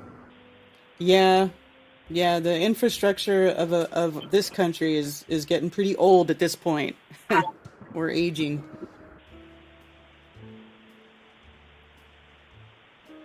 But yeah, I just thought I'd call in and clarify that guy that was talking about that pilots base everything off of globe map. No, everything's all aviation and everything's based off of flat maps. And also, if you take a look at any map will have a scale on it. Remember when I was on Globebusters Tech talking about scale factors? Mm-hmm. That's how they can distort things, and that's what they do with maps too. If you look at any map will have a scale on it that you've got to adjust the distances or the square areas on, and that's how they hide everything through scales and through scale factors and distorted maps. On maps, you can only get 2 out of 3 directions correct. One of them is going to be distorted. Huh. That's interesting. But, well, I will let you go so you can get back at it. Thank you for the call, and thank you for the coffee talks. Like I said, it makes my drive a whole lot more pleasant. Well, that's awesome, Chris. Thanks for listening. Thanks for calling. And keep it flat. Yes, have a great day. Yeah, you too. That was a good call. I used to think if the world didn't suck, I would fall off.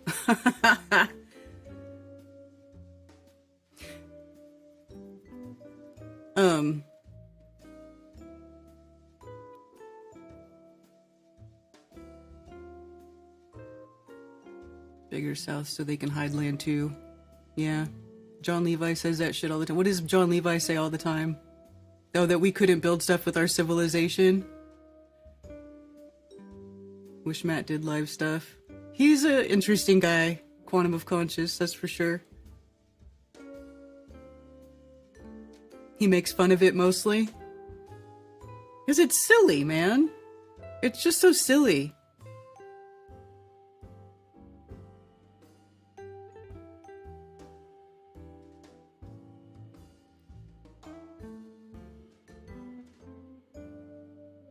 Thanks for the unknown. Had a bridge washed out near me and it's been 3 weeks repairing so far. Well, there you go. You know? See, that's why I love having such a wide variety of people, you know, in the community. Because then you can, you know, clarify stuff like this. And it's good that people ask these questions and you want to look into stuff because you should want to know. And I think that's one of the best things about Flat Earth is that it's made everybody want to know things again. It like rekindled everybody's zest for learning and exploration and revived everybody's sort of inquisitiveness. That's awesome. That's awesome. But we just have to be careful. And you know, everybody's heard me rant about this before many times. We just have to be careful that we don't go too far to the extreme where everything has to be conspiracy. And then we're like trying to look for conspiracy in places where there really isn't a conspiracy. Like the bridge that had a mechanical failure and then got pushed and it went and swept into the bridge and knocked that thing down. That sucked. But like, nobody even talks about it anymore, right? How quickly did people stop talking about it? For like 3 days, people were all over Facebook saying, oh, if you believe that 2 planes knocked down 2 towers, then you might believe that the ship was an accident, the bridge was an accident. Come on, brother. That's called gaslighting people. That's called a false dichotomy. And it's just not cool.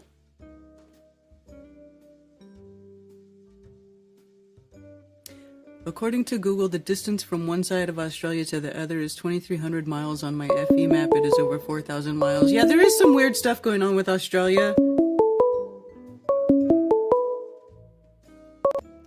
Thank you for calling Coffee Talk. You're on with Karen B.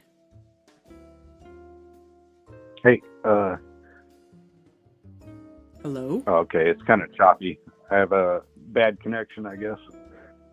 But Well, you sound okay to us. oh, okay. All right, cool.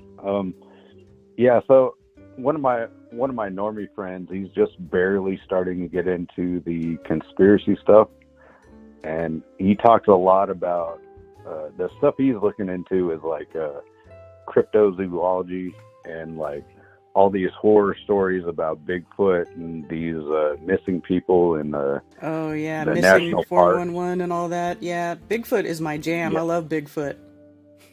Oh, okay. But yeah, like I could be a little gay and retarded, but my whole thing is I started to look into it, and we have we have like over 80 million acres of national parks in the continental United States. And one thing that these national parks are rich in is natural resources. So I think a lot of that might be just fear mongering to just keep people out of those areas. Yeah, I agree. Yeah. So yeah, that was just my thoughts on that. But Oh, totally. yeah, They totally want you to be afraid of Bigfoot. And I've talked about this before, and a lot of people in Flat Earth don't think Bigfoot's real, and I still get a lot of crap from Flat Earthers, but Bigfoot, I was into Bigfoot for many, many years, long before I ever got into Flat Earth, and I've been having Bigfoot encounters and experiences for like the last decade, and nobody is going to tell me that they don't exist at this point. I consider myself a knower, not a believer, because just too much stuff has happened, and I've seen too much. Like, there's just no way it's not a real thing. But I think that they absolutely would like you to be afraid of these creatures, because imagine if people lost their fear and broke down that barrier and started to communicate with this whole other species that is sharing the realm with us. How much could we learn from them? I mean, they're really, I consider them a forest people. They're intelligent. They definitely have a family structure. They have a language. They have abilities that we don't have. So they definitely have a knowledge about this place that we don't have. So yeah, I think 100% they want people to be afraid of Bigfoot. They want you to think that the Bigfoots are going to rip your arms off and eat you. But that's not it at all. They're actually, I've never had a negative encounter. They're never intimidating. They're never scary. They're just curious. They're just like another set of beings here, like us. And I actually think the Predator movie was part of Bigfoot programming, because in the movie The Predator has this ability to cloak itself, right? Do you remember that movie? Yeah. Okay, the Predator knows how, types on this little pad, and then something happens and it cloaks itself, and you can't see it, except you see like the outline shape, and you can just see the light refracting around the shape of the Predator. So it's like, it looks like a ghost, and that's why they say, oh, it looks like the woods came alive, the jungle came alive and ate him or whatever, right? Well, I've seen with my own eyes a Bigfoot that was cloaked in that very same way. I watched it moving less than 50 feet from me with my own eyeballs. Cammie was with me. I don't know if she saw it, but I definitely saw it. And I was flabbergasted, and I could not take my eyeballs off of it, because I just saw this giant humanoid figure in the woods, and I could see it moving, but it was there, but it wasn't there. You know, and it was like, and I've seen so many videos of people talking about their eyewitness accounts of seeing Bigfoot in this way. So I know I'm not the only one. Hundreds of people have seen that happen. So for me, it's like, once that I had that experience, and then I go back and in my mind I'm thinking, how do I describe it? I'm like, well, it's like the Predator. Well, that's because, so that to me it was like, that's 100%. They're putting that in the movie so that if you go into the woods and you see the outline of this figure, you're gonna shit yourself, because you're gonna think there's like an alien predator there trying to get ready to rip your spine out. Yeah, I haven't really looked into Bigfoot that much. Like, I'm a Vegas native, so I'm like a city boy. But yeah, are there any videos you could recommend that could get me started on that? Yeah, I have a Bigfoot playlist on my channel, and they're not all my videos. But if you go, let me see if I can pull it. Let me pull it up here.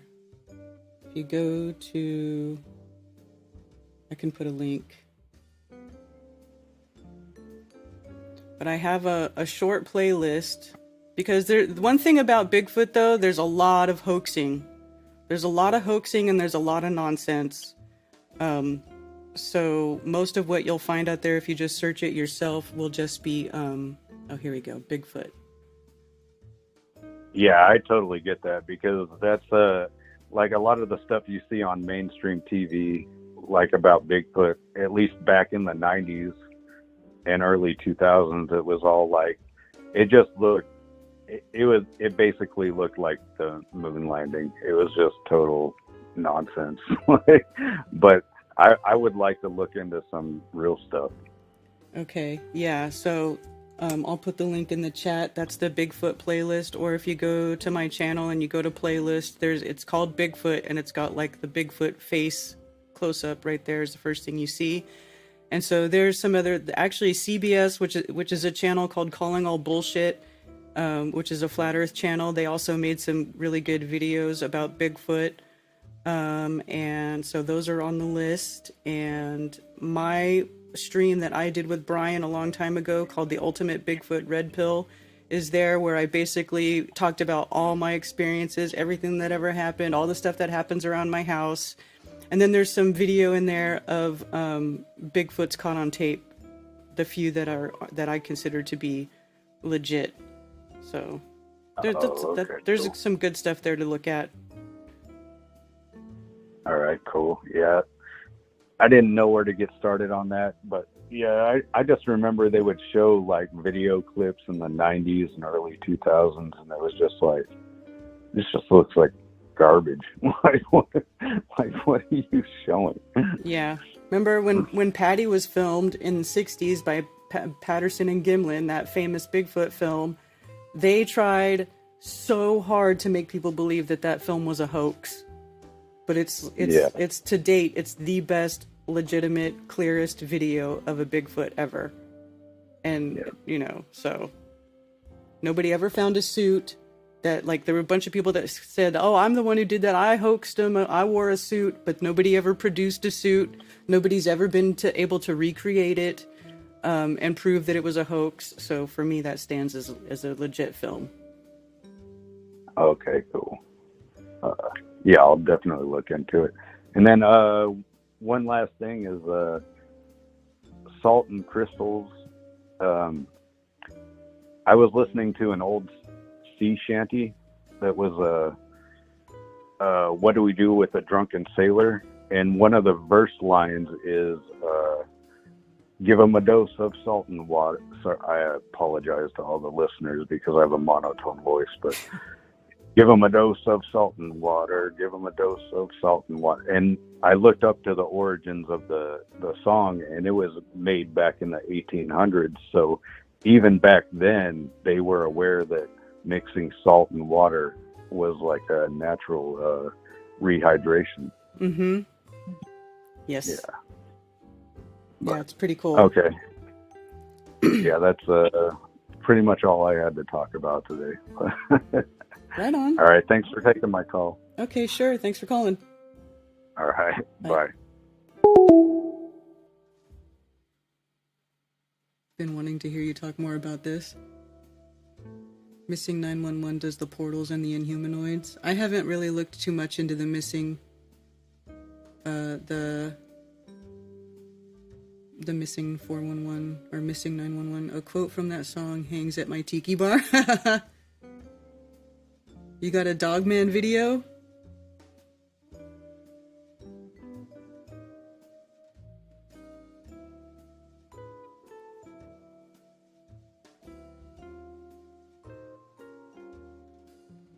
Bigfoot community is open to the Mandela effect.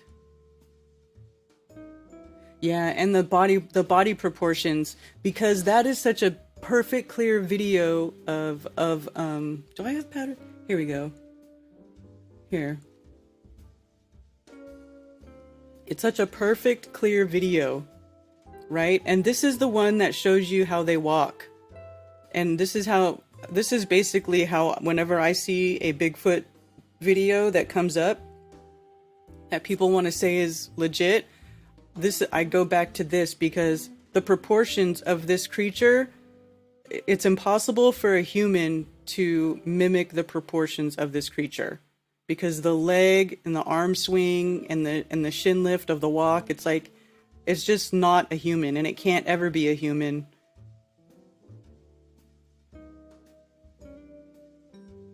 See here?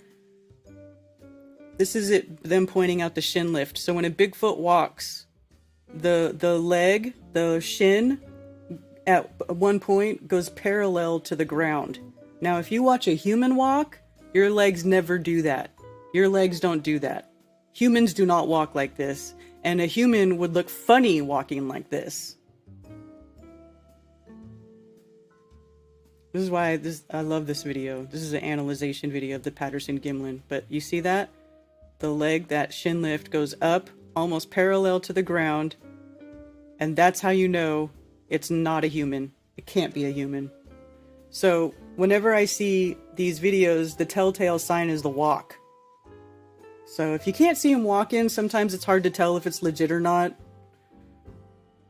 But the walk is what gives it away.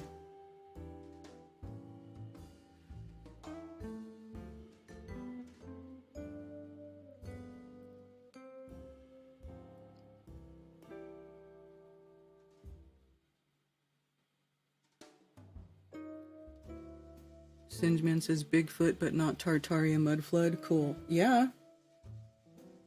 Yes. I'm into Bigfoot. I'm not into Tartaria. There's plenty of Tartaria channels. There's another one is not needed. Certainly not from me. There's many things we haven't encountered yet. Yeah, man. There could be more than just Bigfoots. Let's see. Let's see this Dogman video.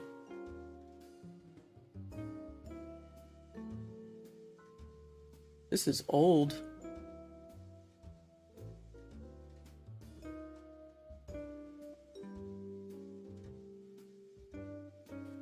Where's Dogman? Is he riding the snowmobile? I don't get it. There's no sound on this video because it's not muted.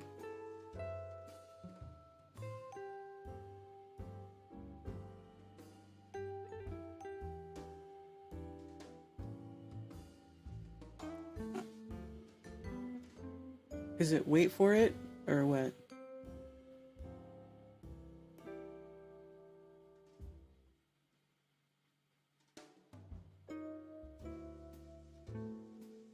It's like a 3-minute video.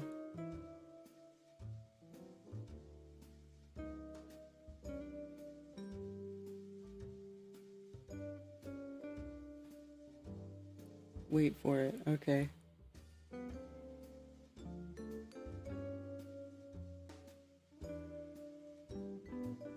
This looks like Super 8 too. This is probably the same style of camera that Patty was filmed with.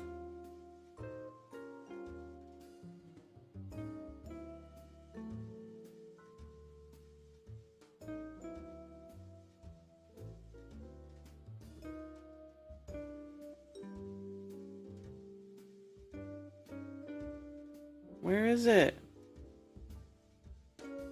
Show me the dog man.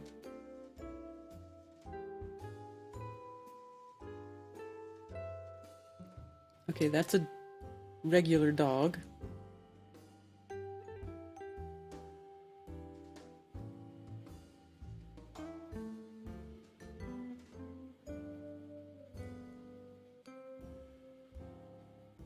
Is this... Bruh.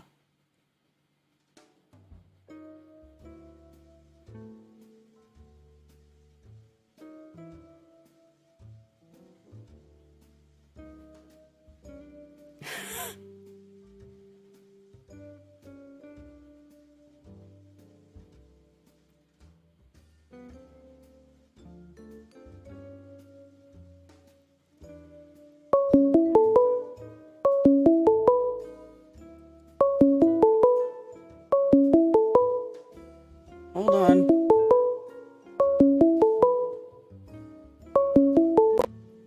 Thanks for calling Coffee Talk. You're on with Karen B.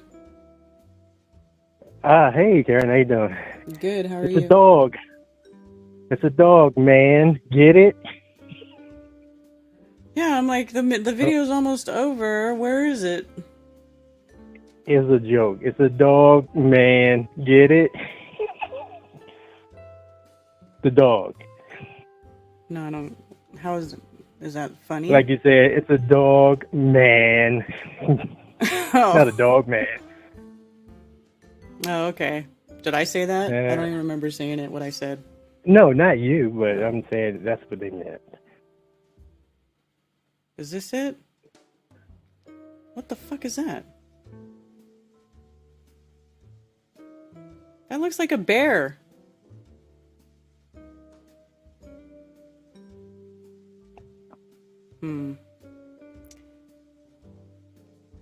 That's it? Bro, that's a bear.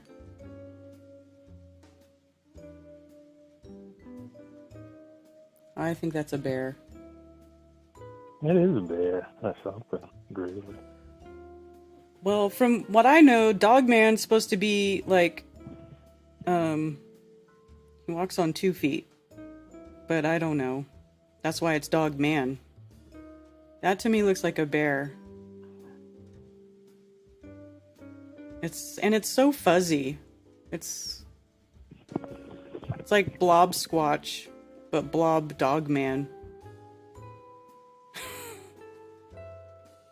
Anyway, what are you calling about? Who's this? This is Dave, out of Virginia. Hi, Dave in Virginia. Yeah, I think that Patterson film, I think it's just a guy in a gorilla suit. It doesn't look like a... It doesn't look out of the ordinary. It just looks like a guy in a gorilla suit, an old style gorilla suit. To me, I'm just saying. But I know some people in North Carolina that swear up and down that they've seen one and that it was really tall, but they saw it in the dark. Mm-hmm. So they didn't mention what kind of features it had. It just said it was really tall. It was in the middle of the road while they were walking. And when they saw it, it looked at them, and they looked at it, and they started running, and it started running, in the opposite direction. So, I don't know. But, I have heard people say, that it came within like feet of them, but they're always alone, or they always don't have a camera or something like that. So, well, I don't know. I've had stuff happen where I did have my phone in my hand, but sometimes you just can't get it out fast enough. Sometimes things just happen too quick, and it's gone before you can even get your phone out. That happens to me with stuff that's not even Bigfoot, just even like regular stuff. I mean, I don't know. And you don't think that some of it may be a psyop? Oh, so like I said, dude, there's tons of hoaxing. There's lots of hoaxers in Bigfoot because people love attention. It's the same thing as the people who make videos about how we couldn't have built anything and it's all built by giants or aliens. It's the same thing. People like to get attention with these outlandish, like crazy stories. And so they make stuff up.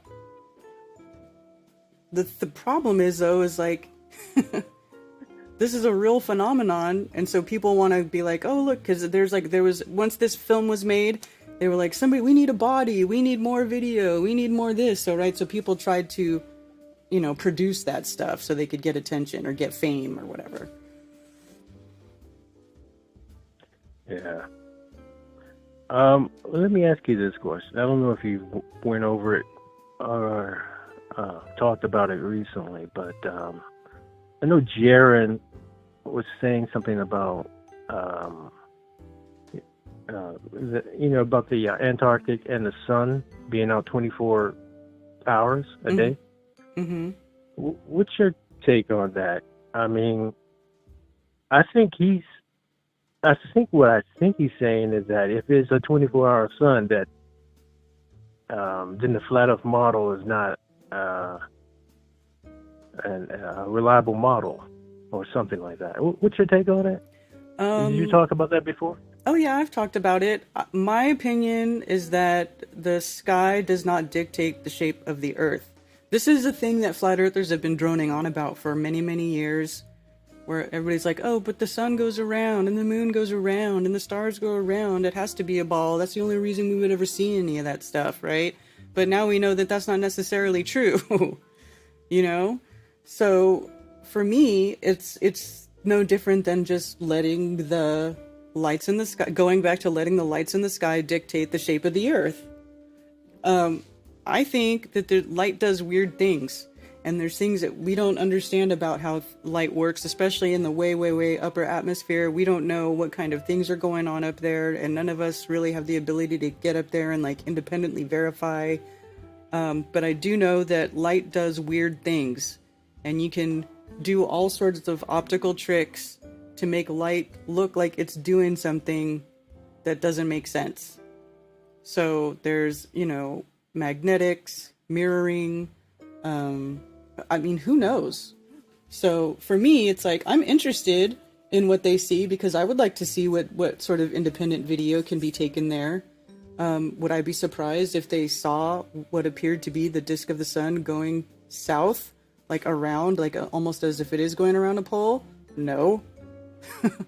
No, I wouldn't actually. I've actually already walked through this thought process a long time ago because I used to talk to Dr. Zach a lot, and we used to talk about sun angles and stuff all the time.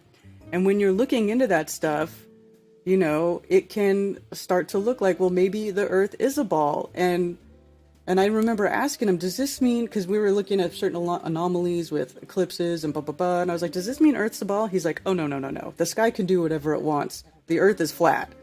And we know that because we measured the surface of the Earth directly. So when you're going back to the sky, you're just going back to stuff that all we can do is observe the sky.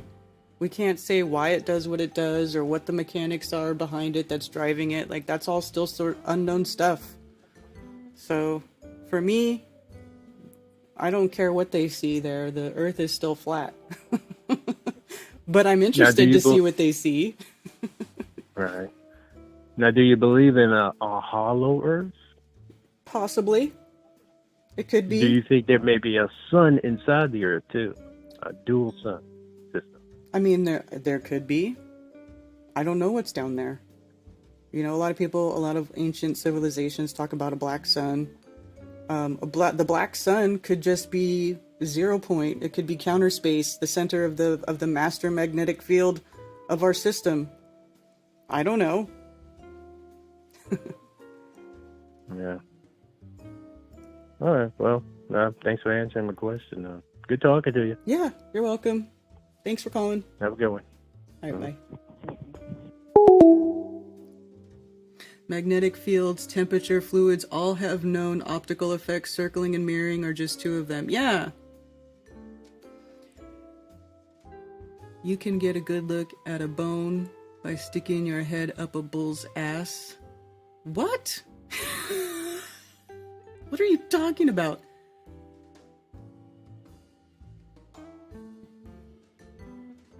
"50 people caught an off-course expected 500-mile-per-hour jet in the most crowded skyline slam into the towers." If you watch it in slow motion, it's not a bear. Well, let's see.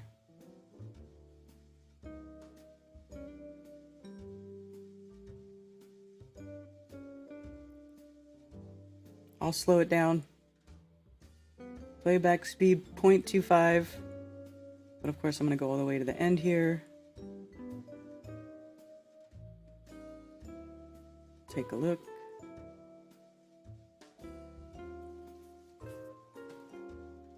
All right, 0.25 speed.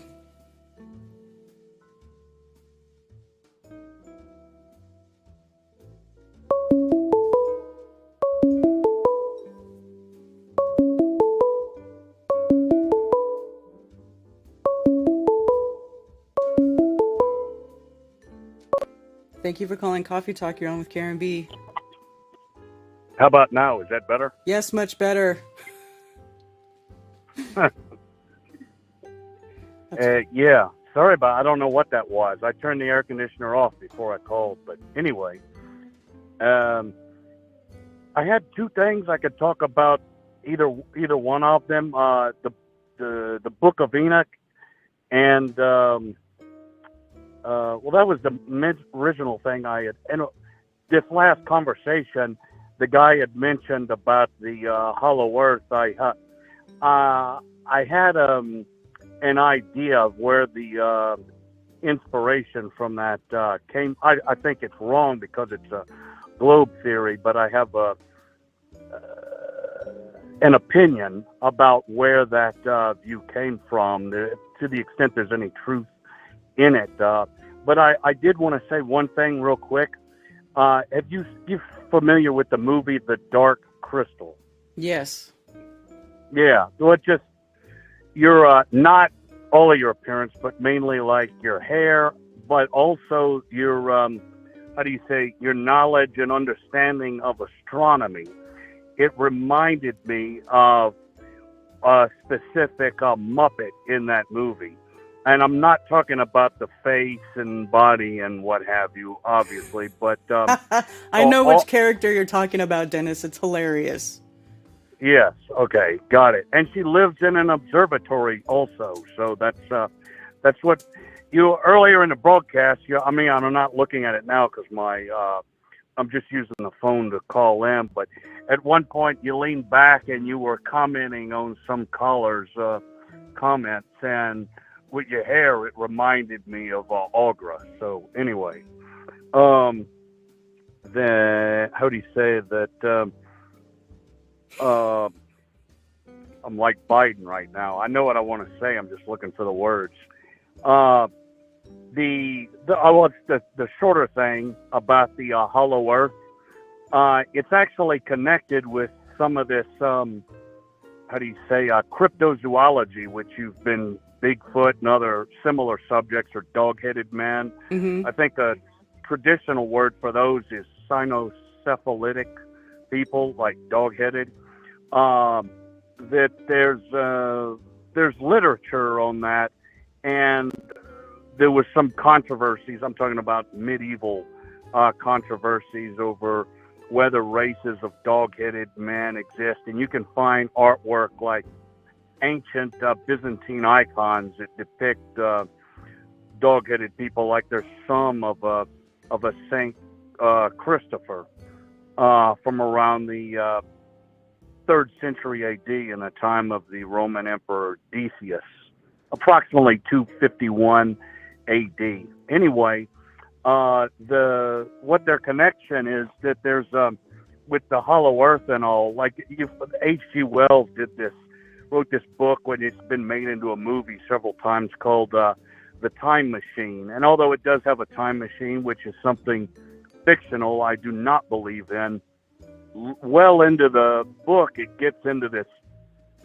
underground civilization of monsters who are evil, that have in the story, The Time Machine, who have throughout history, they have a dominance over, or at least in future history, a dominance over mankind on the surface, and who are like slaves to this underground monstrous races. Anyway, the part of that, at least, it comes from a tradition. It was obvious to me. It's H.G. Wells probably, in all likelihood, there's too many similarities. He came across this tradition and plagiarized it and put into it his in his own form in his novel. But there's a lot of tradition from early Christian literature that was earlier plagiarized by Muslims. So you've seen it in Islamic literature also. It's about Alexander the Great is where it begins with. That when the Macedonians, where the exact location, there's different views, even in the ancient literature, but there's two major areas that are most of the ancient literature contends, where the Macedonian army, as they were out conquering the world, they came across these monstrous races, and they did battle with them. But a key point in the battle that helped them victory is that Alexander prayed to God for help, and a mountain moved, and it enclosed them between two mountains, and they were imprisoned, and a steel or a gate was made that imprisoned them. And the two major locations I'm aware of is Elbrus, which is the tallest mountain in Europe. It's in the Caucasus, just on the Russian side of the slightly north of Georgia and Armenia, Azerbaijan, but on the Russian side. But it's the tallest mountain in Europe, height-wise. It's got twin peaks, and there's a lot of the literatures associated of this story in that area. And the other part is in the far north, in the Arctic North, and there's been accounts like an island of dog-headed men. And in the Bible, it's associated with, in Christian tradition, Ezekiel chapter 37, 38, the Gog and Magog. That's what that's about. It's monstrous races with a whole subterranean, that are imprisoned, subterranean system, that the prophecies like of St. Andrew the Fool for Christ and also Methodius are the two principal ones, who are major prophecies in the Byzantine apocalyptic tradition. That both of those say one of the plagues of the apocalypse is that an angel, at the behest of God, will descend and unlock this gate, and those monstrous races, Gog and the nation, I think like the 22 nations of Gog, or however many it is, and they'll spread across the world, devouring men and eating them. One of the future apocalypse period, but that's just something that's I thought that both the Hollow Earth and H.G. Wells had come close to plagiarizing in their different ways. With the Hollow Earth, probably H.G. Wells is more closely copies it in his book, The Time Machine, because it gets into that, at least in the future. I guess if I mention about the Book of Enoch, I'll try to go fast, just a nutshell. Two flat earth books in the early church, the two major ones, and I find historically, I'm talking about the Book of Enoch, which is a flat Earth book, and the other one, the Christian topography of Cosmos, which was a little bit later, like 6th century AD. I found that the people who adhere to one do more or less do not follow the other one, and vice versa. So it's got two different communities. There's a little bit of overlap. Maybe some of the early, you can find some early Christians from the very early centuries that did follow the Book of Enoch, but the Orthodox Christian historic position on that is that it, and I agree with this, is that it, although it is a flat Earth book, it's got it's loaded with problems and errors, and I'll just mention two. One is its calendar system is inaccurate and wrong, and I think it's got a 364-day calendar for a solar year, where we know that a solar year is 365 days and about 6 hours. With the 6 hours, is why they have the leap year every 4 years in the Julian calendar. Even the Gregorian calendar, which I think is less accurate than the Julian, but it's more accurate than the one in the Book of Enoch.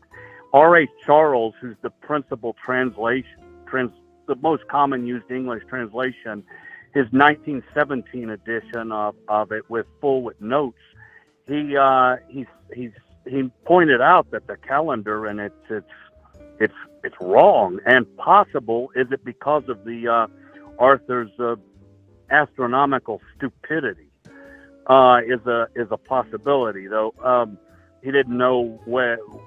He didn't say whether that's the case or not, but the calendar, it's inaccurate. And the other thing, there's a lot of problems with it, but as far as the theology, the idea that angels can mate with, or fallen angels can mate with women, that problem's got it contradicts the Gospels, where Jesus is talking to the Sadducees about the nature of angels in heaven and men after the resurrection who will be like the angels in heaven, that there's no male and female and sex and marrying and things like that. So the people that what do you say, that the Book of Enoch at that time, and the people who accept that version, it's obvious to me that they do not have an understanding. Their understanding of angels is it has error in it, because it's and that's a major indication that the book is erroneous. And it tempts me to scrutinize its flat Earth model with it's talking about the portals along the sides of the four winds of heaven to see.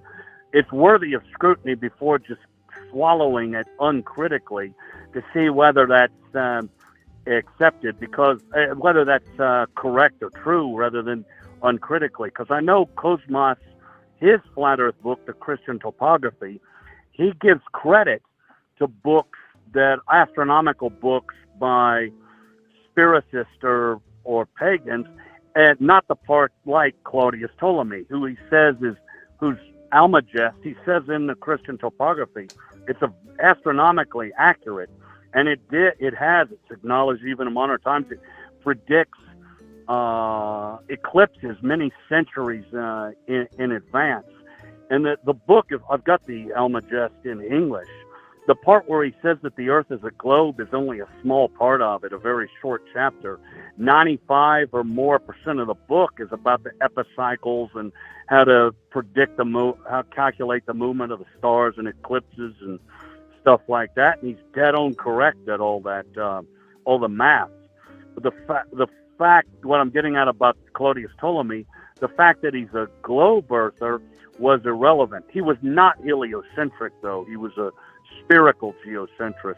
And it's as far as the astronomy goes, it's a book about the stars, and it's accurate about that. The fact that it's a globe earth book is largely irrelevant. But Cosmos's book, it doesn't contradict that accurate science. So I think that the flat Earth movement would do well to more scrutinize the Book of Enoch, and to not necessarily accept it unquestioned, and to look at at least get more familiar with the Christian topography, because I'd say they have different models, different theologies, and many things about those two books are different.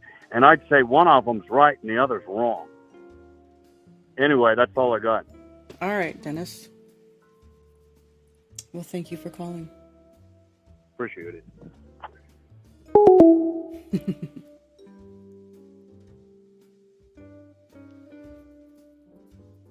Gonna need more coffee.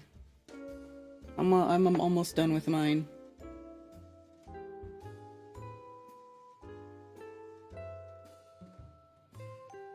Rock, I understand that you are convinced that that video is indeed a dog man, but for me, it just, there's not enough detail to say.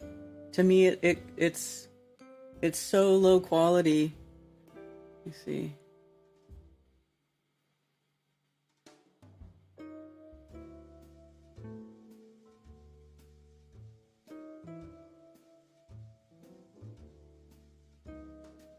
Like, I don't see teeth. How do you even know what kind of teeth it has? I don't even see teeth.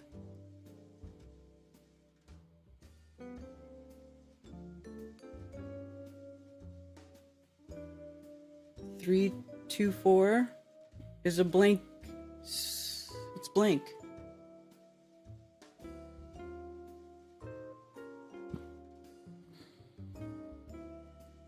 I don't know. I can't tell what that is. To me, it looks like a bear.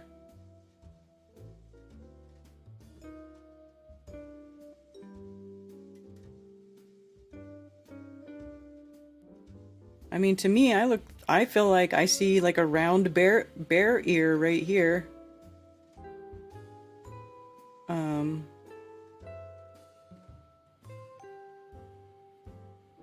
I don't know. I wish it was higher quality video.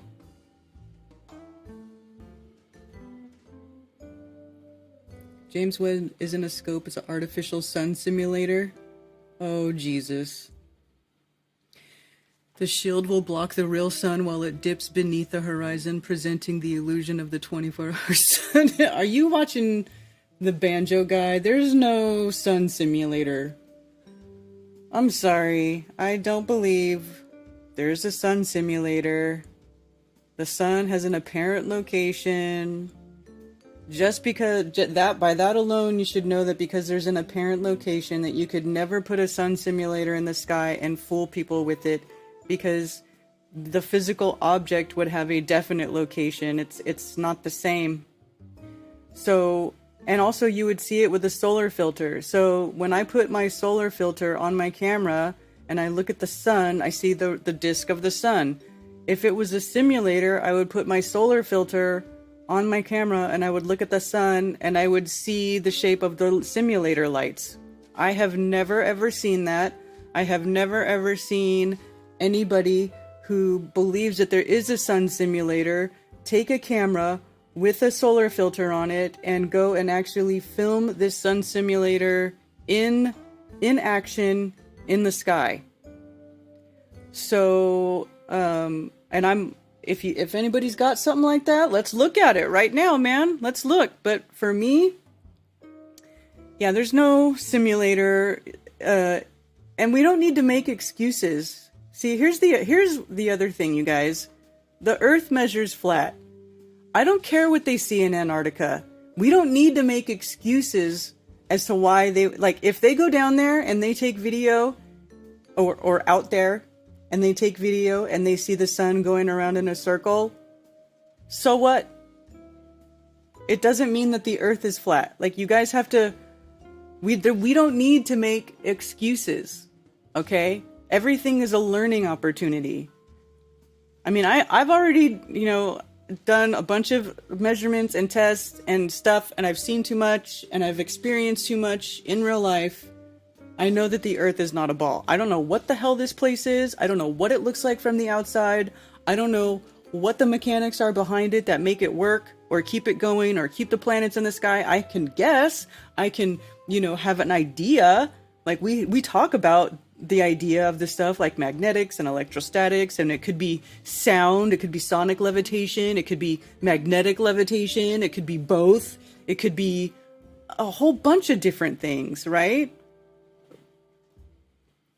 But the light, we don't need to, but my whole point is we don't need to make excuses for something that, for one thing, that hasn't even happened yet. And two, because it doesn't matter if the sun does zigzags in the sky. I don't care what the sun does. The Earth is not a ball. It's not a ball. It can't be. It doesn't make sense. It's just not a ball. What these lights in the sky are doing, that's a different story. And that is just my opinion. My friend called an ambulance, turned out to be a panic attack, $10,000 later. Yeah.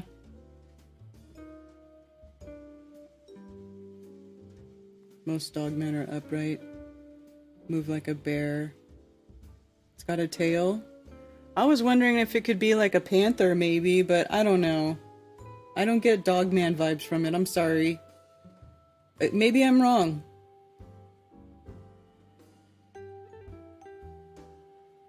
Contact lens people a patent on the simulator.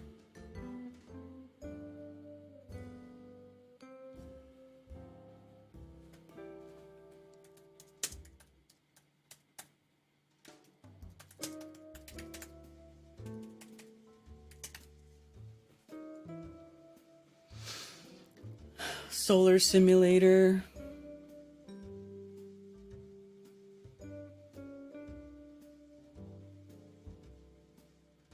So this thing.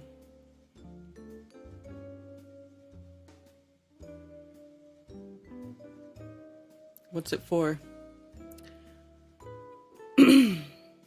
Radiant energy projector for projecting substantially parallel light and other radiant energy, compromising a plurality of radiant energy sources, each of said sources having associated therewith an optical system.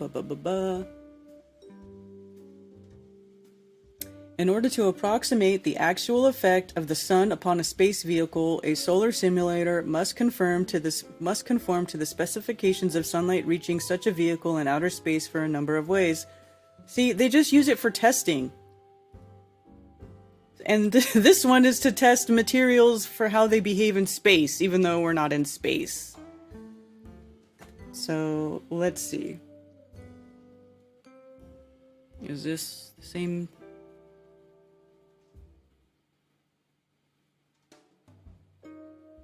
This is a little bit different. Solar simulator.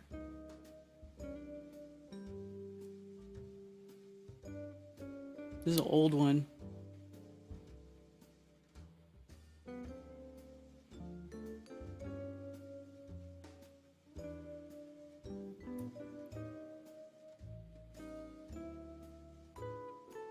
Simulating solar radiation, particularly as it occurs in outer space.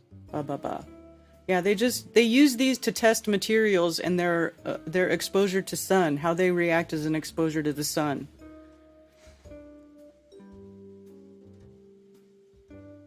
Solar simulator.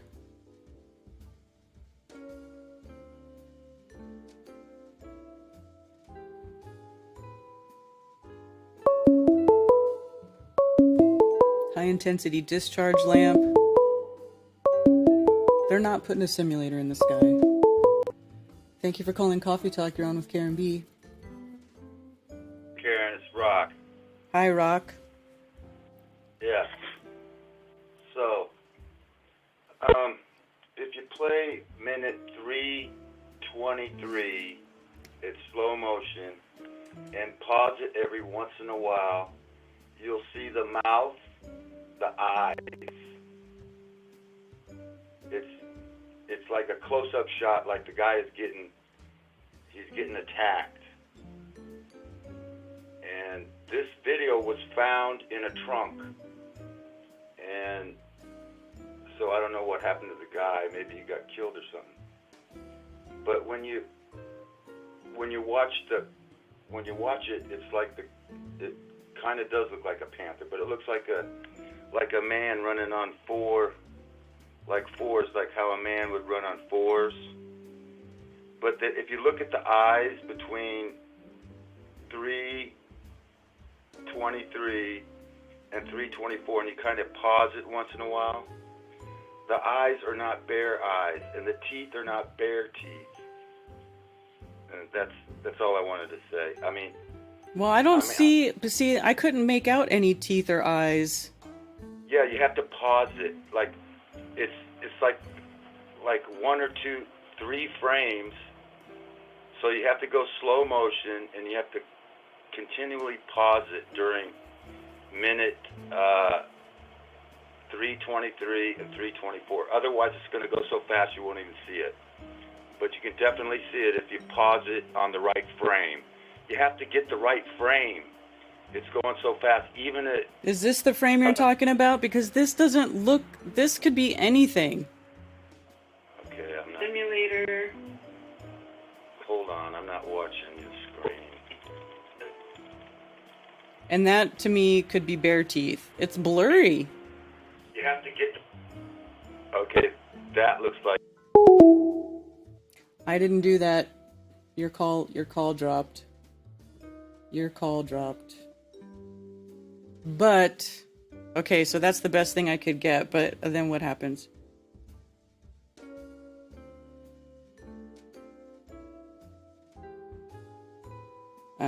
I don't know, man.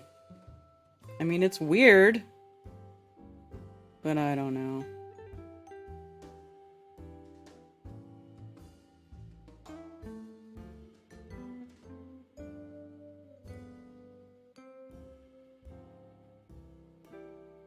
I mean, look at it. It's like all... There's no telling what's going on here. And there's no sound. It would be helpful if there was sound.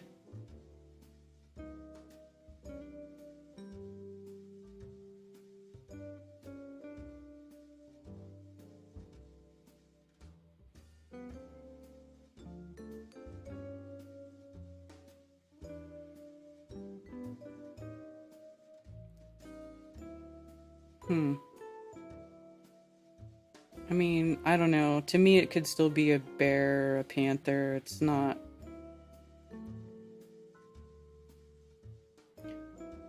not conclusive. It looks like it bites the camera.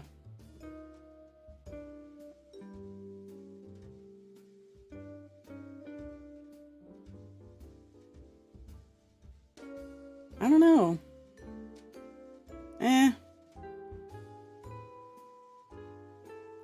Yeah, there.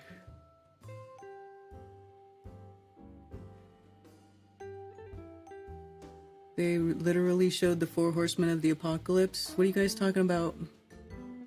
Blair Witchy? It is a little Blair Witchy. Remember they supposedly launched a probe into the sun?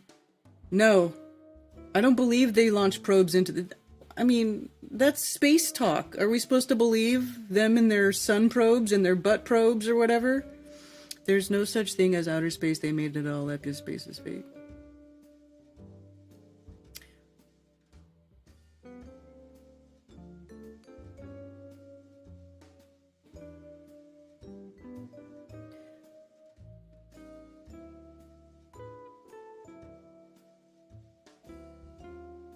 Boy, you people get really stuck on your solar simulator crap. You just people love that dopamine hit, right?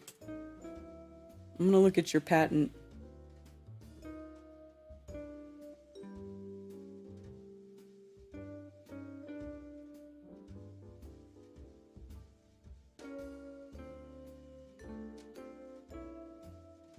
Planned vacuum tank testing of a solar dynamic space power system requires a solar simulator. Several solar simulators were previously built and used for vacuum tank testing of various space systems. However, the apparent solar substance angle, i.e. the angular size of the apparent sun as viewed from the experiment of these solar simulators, is too large to enable testing of solar dynamic systems.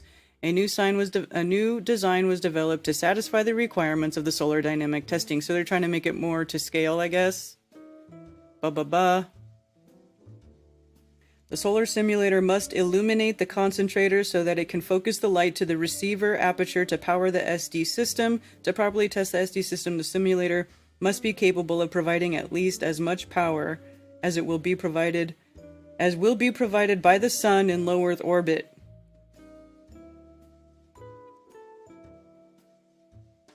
So there, it has stands. It's got legs.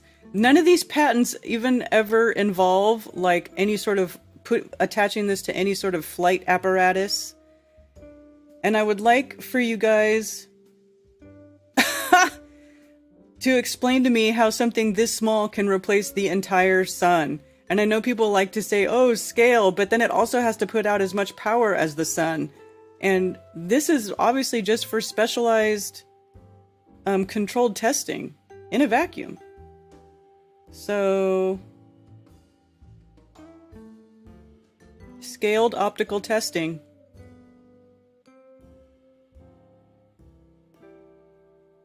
Pseudo-sun.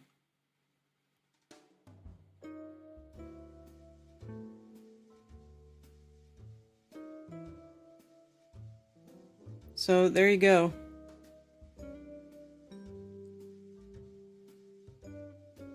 Yeah, I still don't think that they're going to put a solar simulator in the sky and make a flat fake sun. Move like a bear. That is a bear. I mean, I don't know.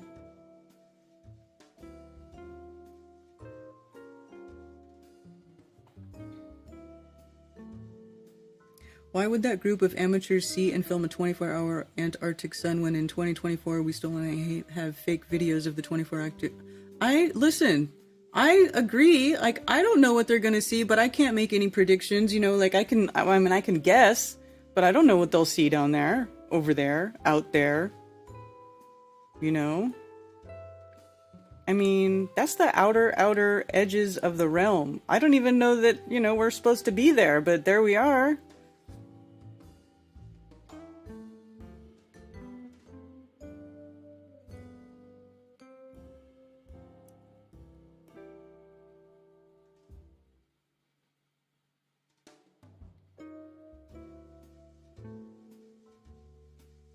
You guys already talked about it, but the closing ceremonies at what now?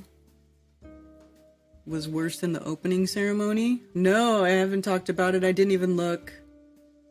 Butt probes.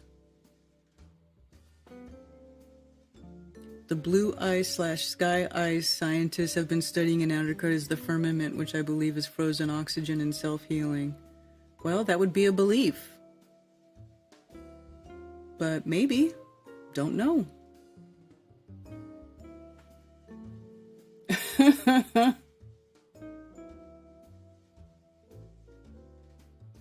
Electromagnetic levitation or projection. Well, then that's not putting a sun simulator in the sky. The projector would be a projection, and I'm sorry, I don't see how you would be able to replace the sun with a projection. Listen, just think about these things. Just think it through. Don't worry about it. Don't be paranoid. It's okay. We don't have to make up excuses to preemptively, like, subvert the globies on the trip to Antarctica. You don't have to do that. Just sit back and let it happen. It's all good. Don't worry. They're not going to see anything there that's going to make me believe that the Earth is a globe. That's for sure. I'll still be here, and I'll just say, I told you guys that didn't prove the Earth was a ball. Don't worry about it, man. Why is everybody so stressed out about it? Stop worrying about it. Hot air balloons with attachment accessories.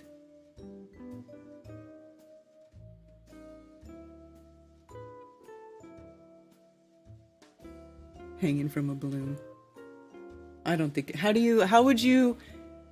I mean, it would have to be powered somehow, because you can't just put a simulator hanging from a balloon up in the air and just expect it to follow the exact path and trajectory of the sun. I mean, don't you guys understand the logistics and the impossibility of that? I couldn't even begin to imagine how that would get pulled off.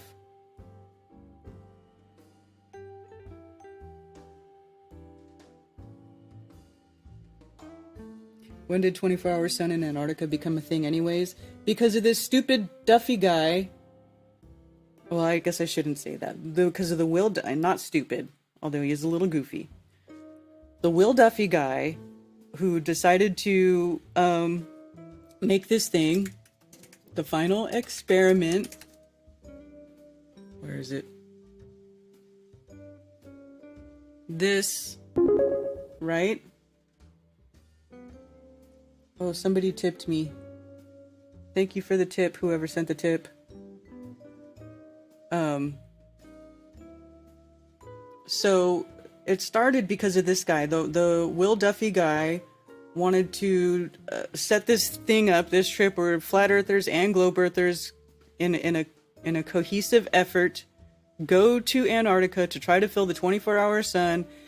Here, the final experiment here is a way to settle the shape of the Earth debate, although it's not going to settle anything. And I tried to explain this to that Will Duffy guy when I talked to him.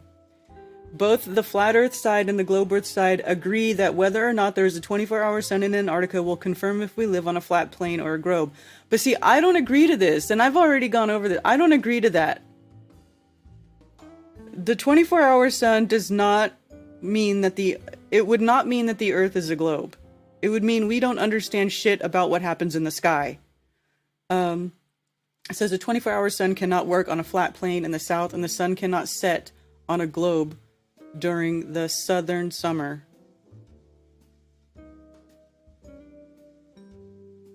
But I don't know. I don't know why they just make this claim, both the flat earth side. No, maybe some flat earthers do. I guess it sounds like Jared does, but I don't.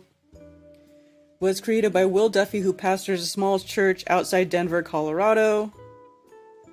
Okay, so participants. So it hasn't changed. So right now it's Jeranism and Sean Griffin. So I guess not Witsit.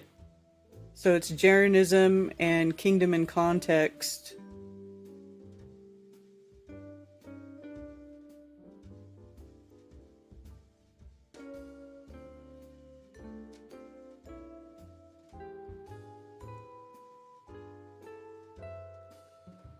And then all these knucklehead globers want to go to... Oh my god, Bob the science guy got on here now? Sweet Jesus.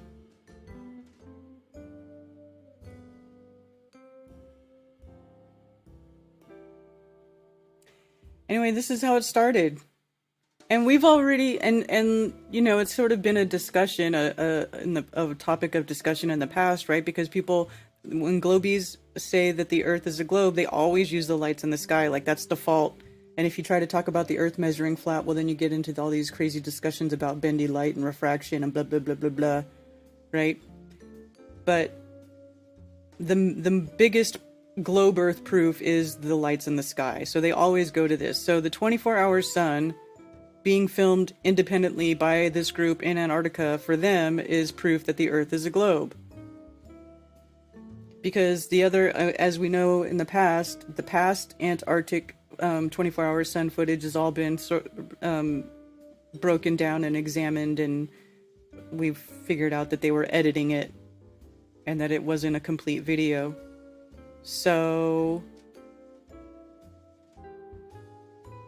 for some reason, they got on this kick where they all want to go look at the 24-hour sun in Antarctica. Let them go. Let them go.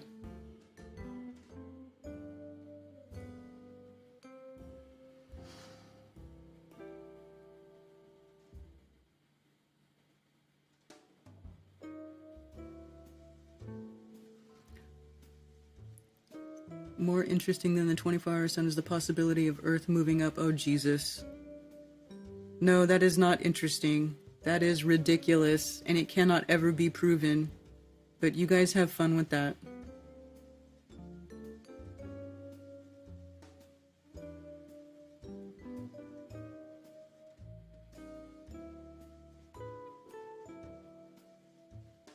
I think you people are bored, man. You're just looking for all kinds of dumb shit to talk about. You know, it's okay to be bored. Go in nature. Go listen to the birds chirp.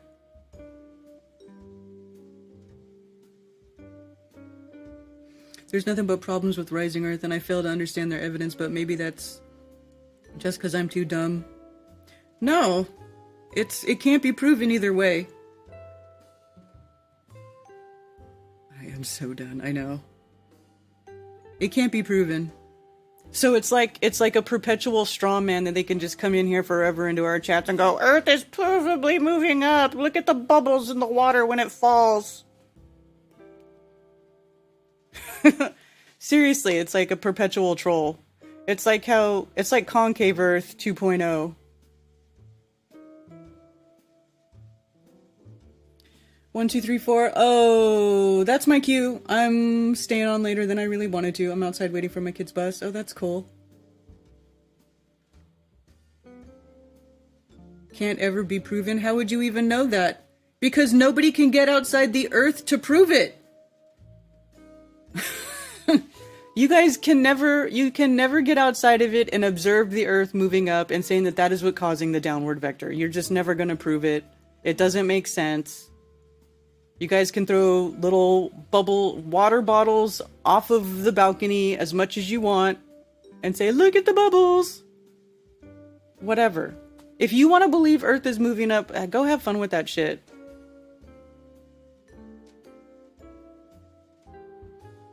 When did the 24-hour sun in Antarctica become a thing historically? I don't know.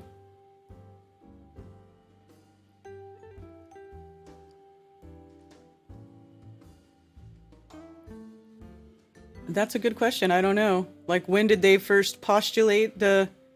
I mean, I guess it would have to be somewhere with the... I don't know. Who first talked about the 24-hour sun in Antarctica?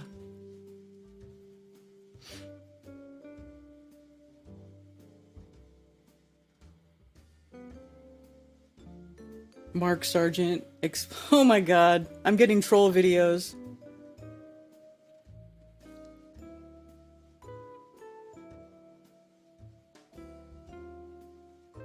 It's not even answering my question, it's just showing me.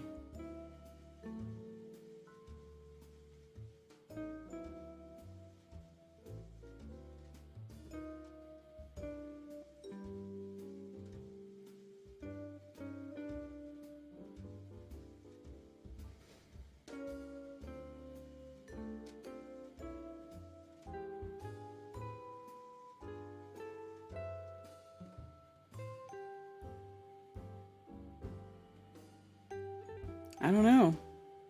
I guess it would have to be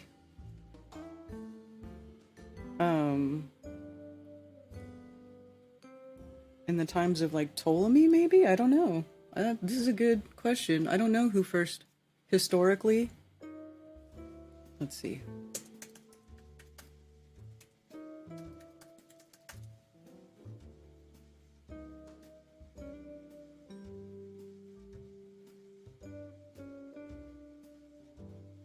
No, it doesn't even want to tell me.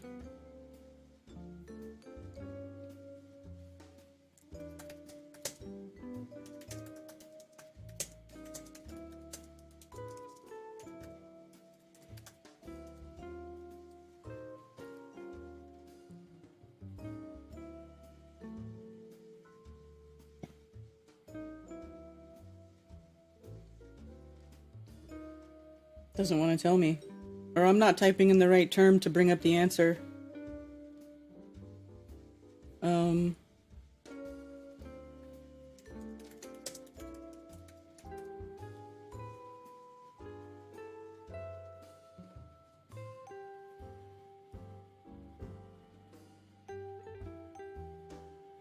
Ancient cosmology of Earth brings up a lot of interesting images there. That's fun.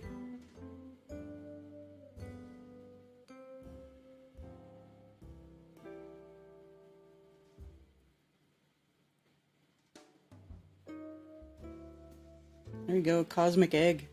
I like that. That's pretty cool.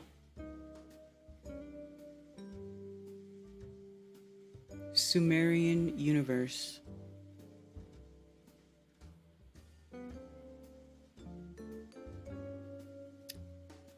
No notification. You know, when I set up my stream too, it had it unlisted again, but this time I found it before I went live. What other way could you prove it?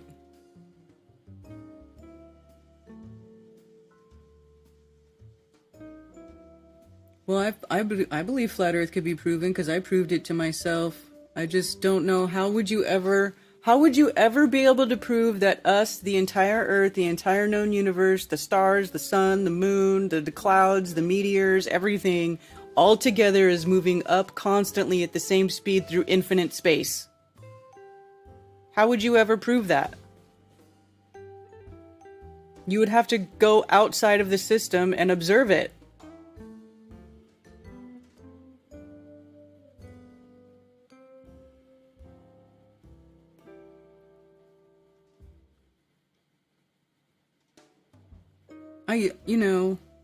I'm just tired of it. It's not like, you guys, we could talk about it, but I'm just not a fan of going over the same thing over and over again. But that's just me. Like, I don't like repeating myself. I don't like to beat the dead horse.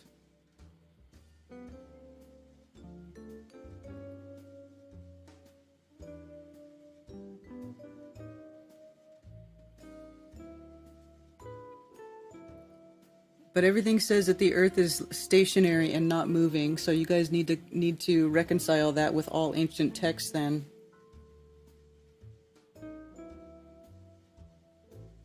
But you can't prove it. That's the point. You would never be able to prove it.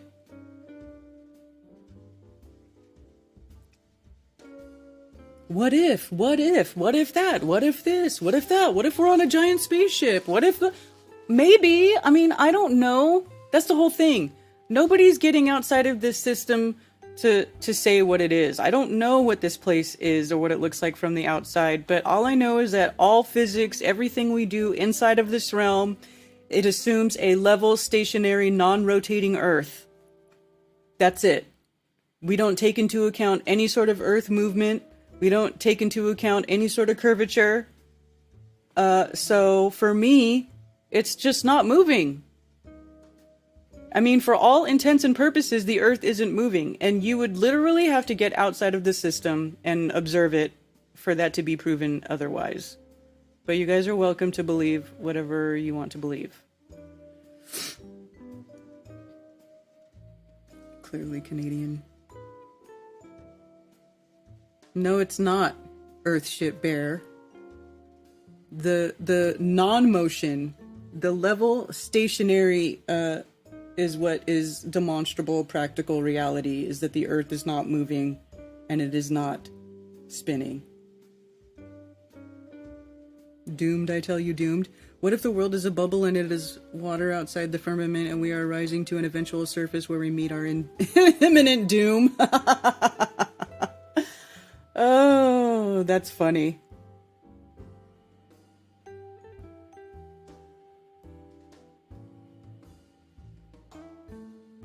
Yeah, no curvatures proven with radar. The physics of this realm already have a downward vector built in. You don't need to add one to it. Exactly! I agree with you, Zach. Alright, on that note, I'm gonna wrap it up. Thank you all for joining me for another episode of Coffee Talk, and we had some great calls. I liked the calls today.